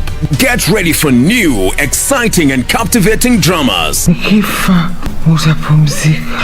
Movies. I love the smell. Comedy. I went to the popos. Huh? Drama. He assault the queen in my house, in my presence!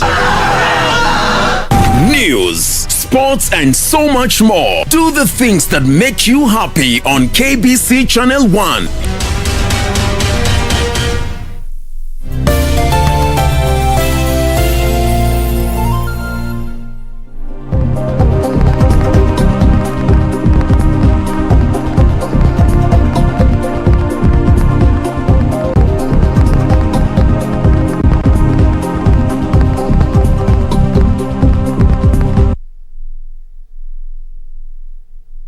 A very good morning to you. My name is Daniel Wahome and welcome to Sports Check on the 5th day of July 2021. It's the first Monday of this chilly month. So much to talk about this morning. We'll be talking about motorsport, building on the Safari Rally. How do some of the best performing drivers, continue as they look ahead at the season? We shall also be talking athletics.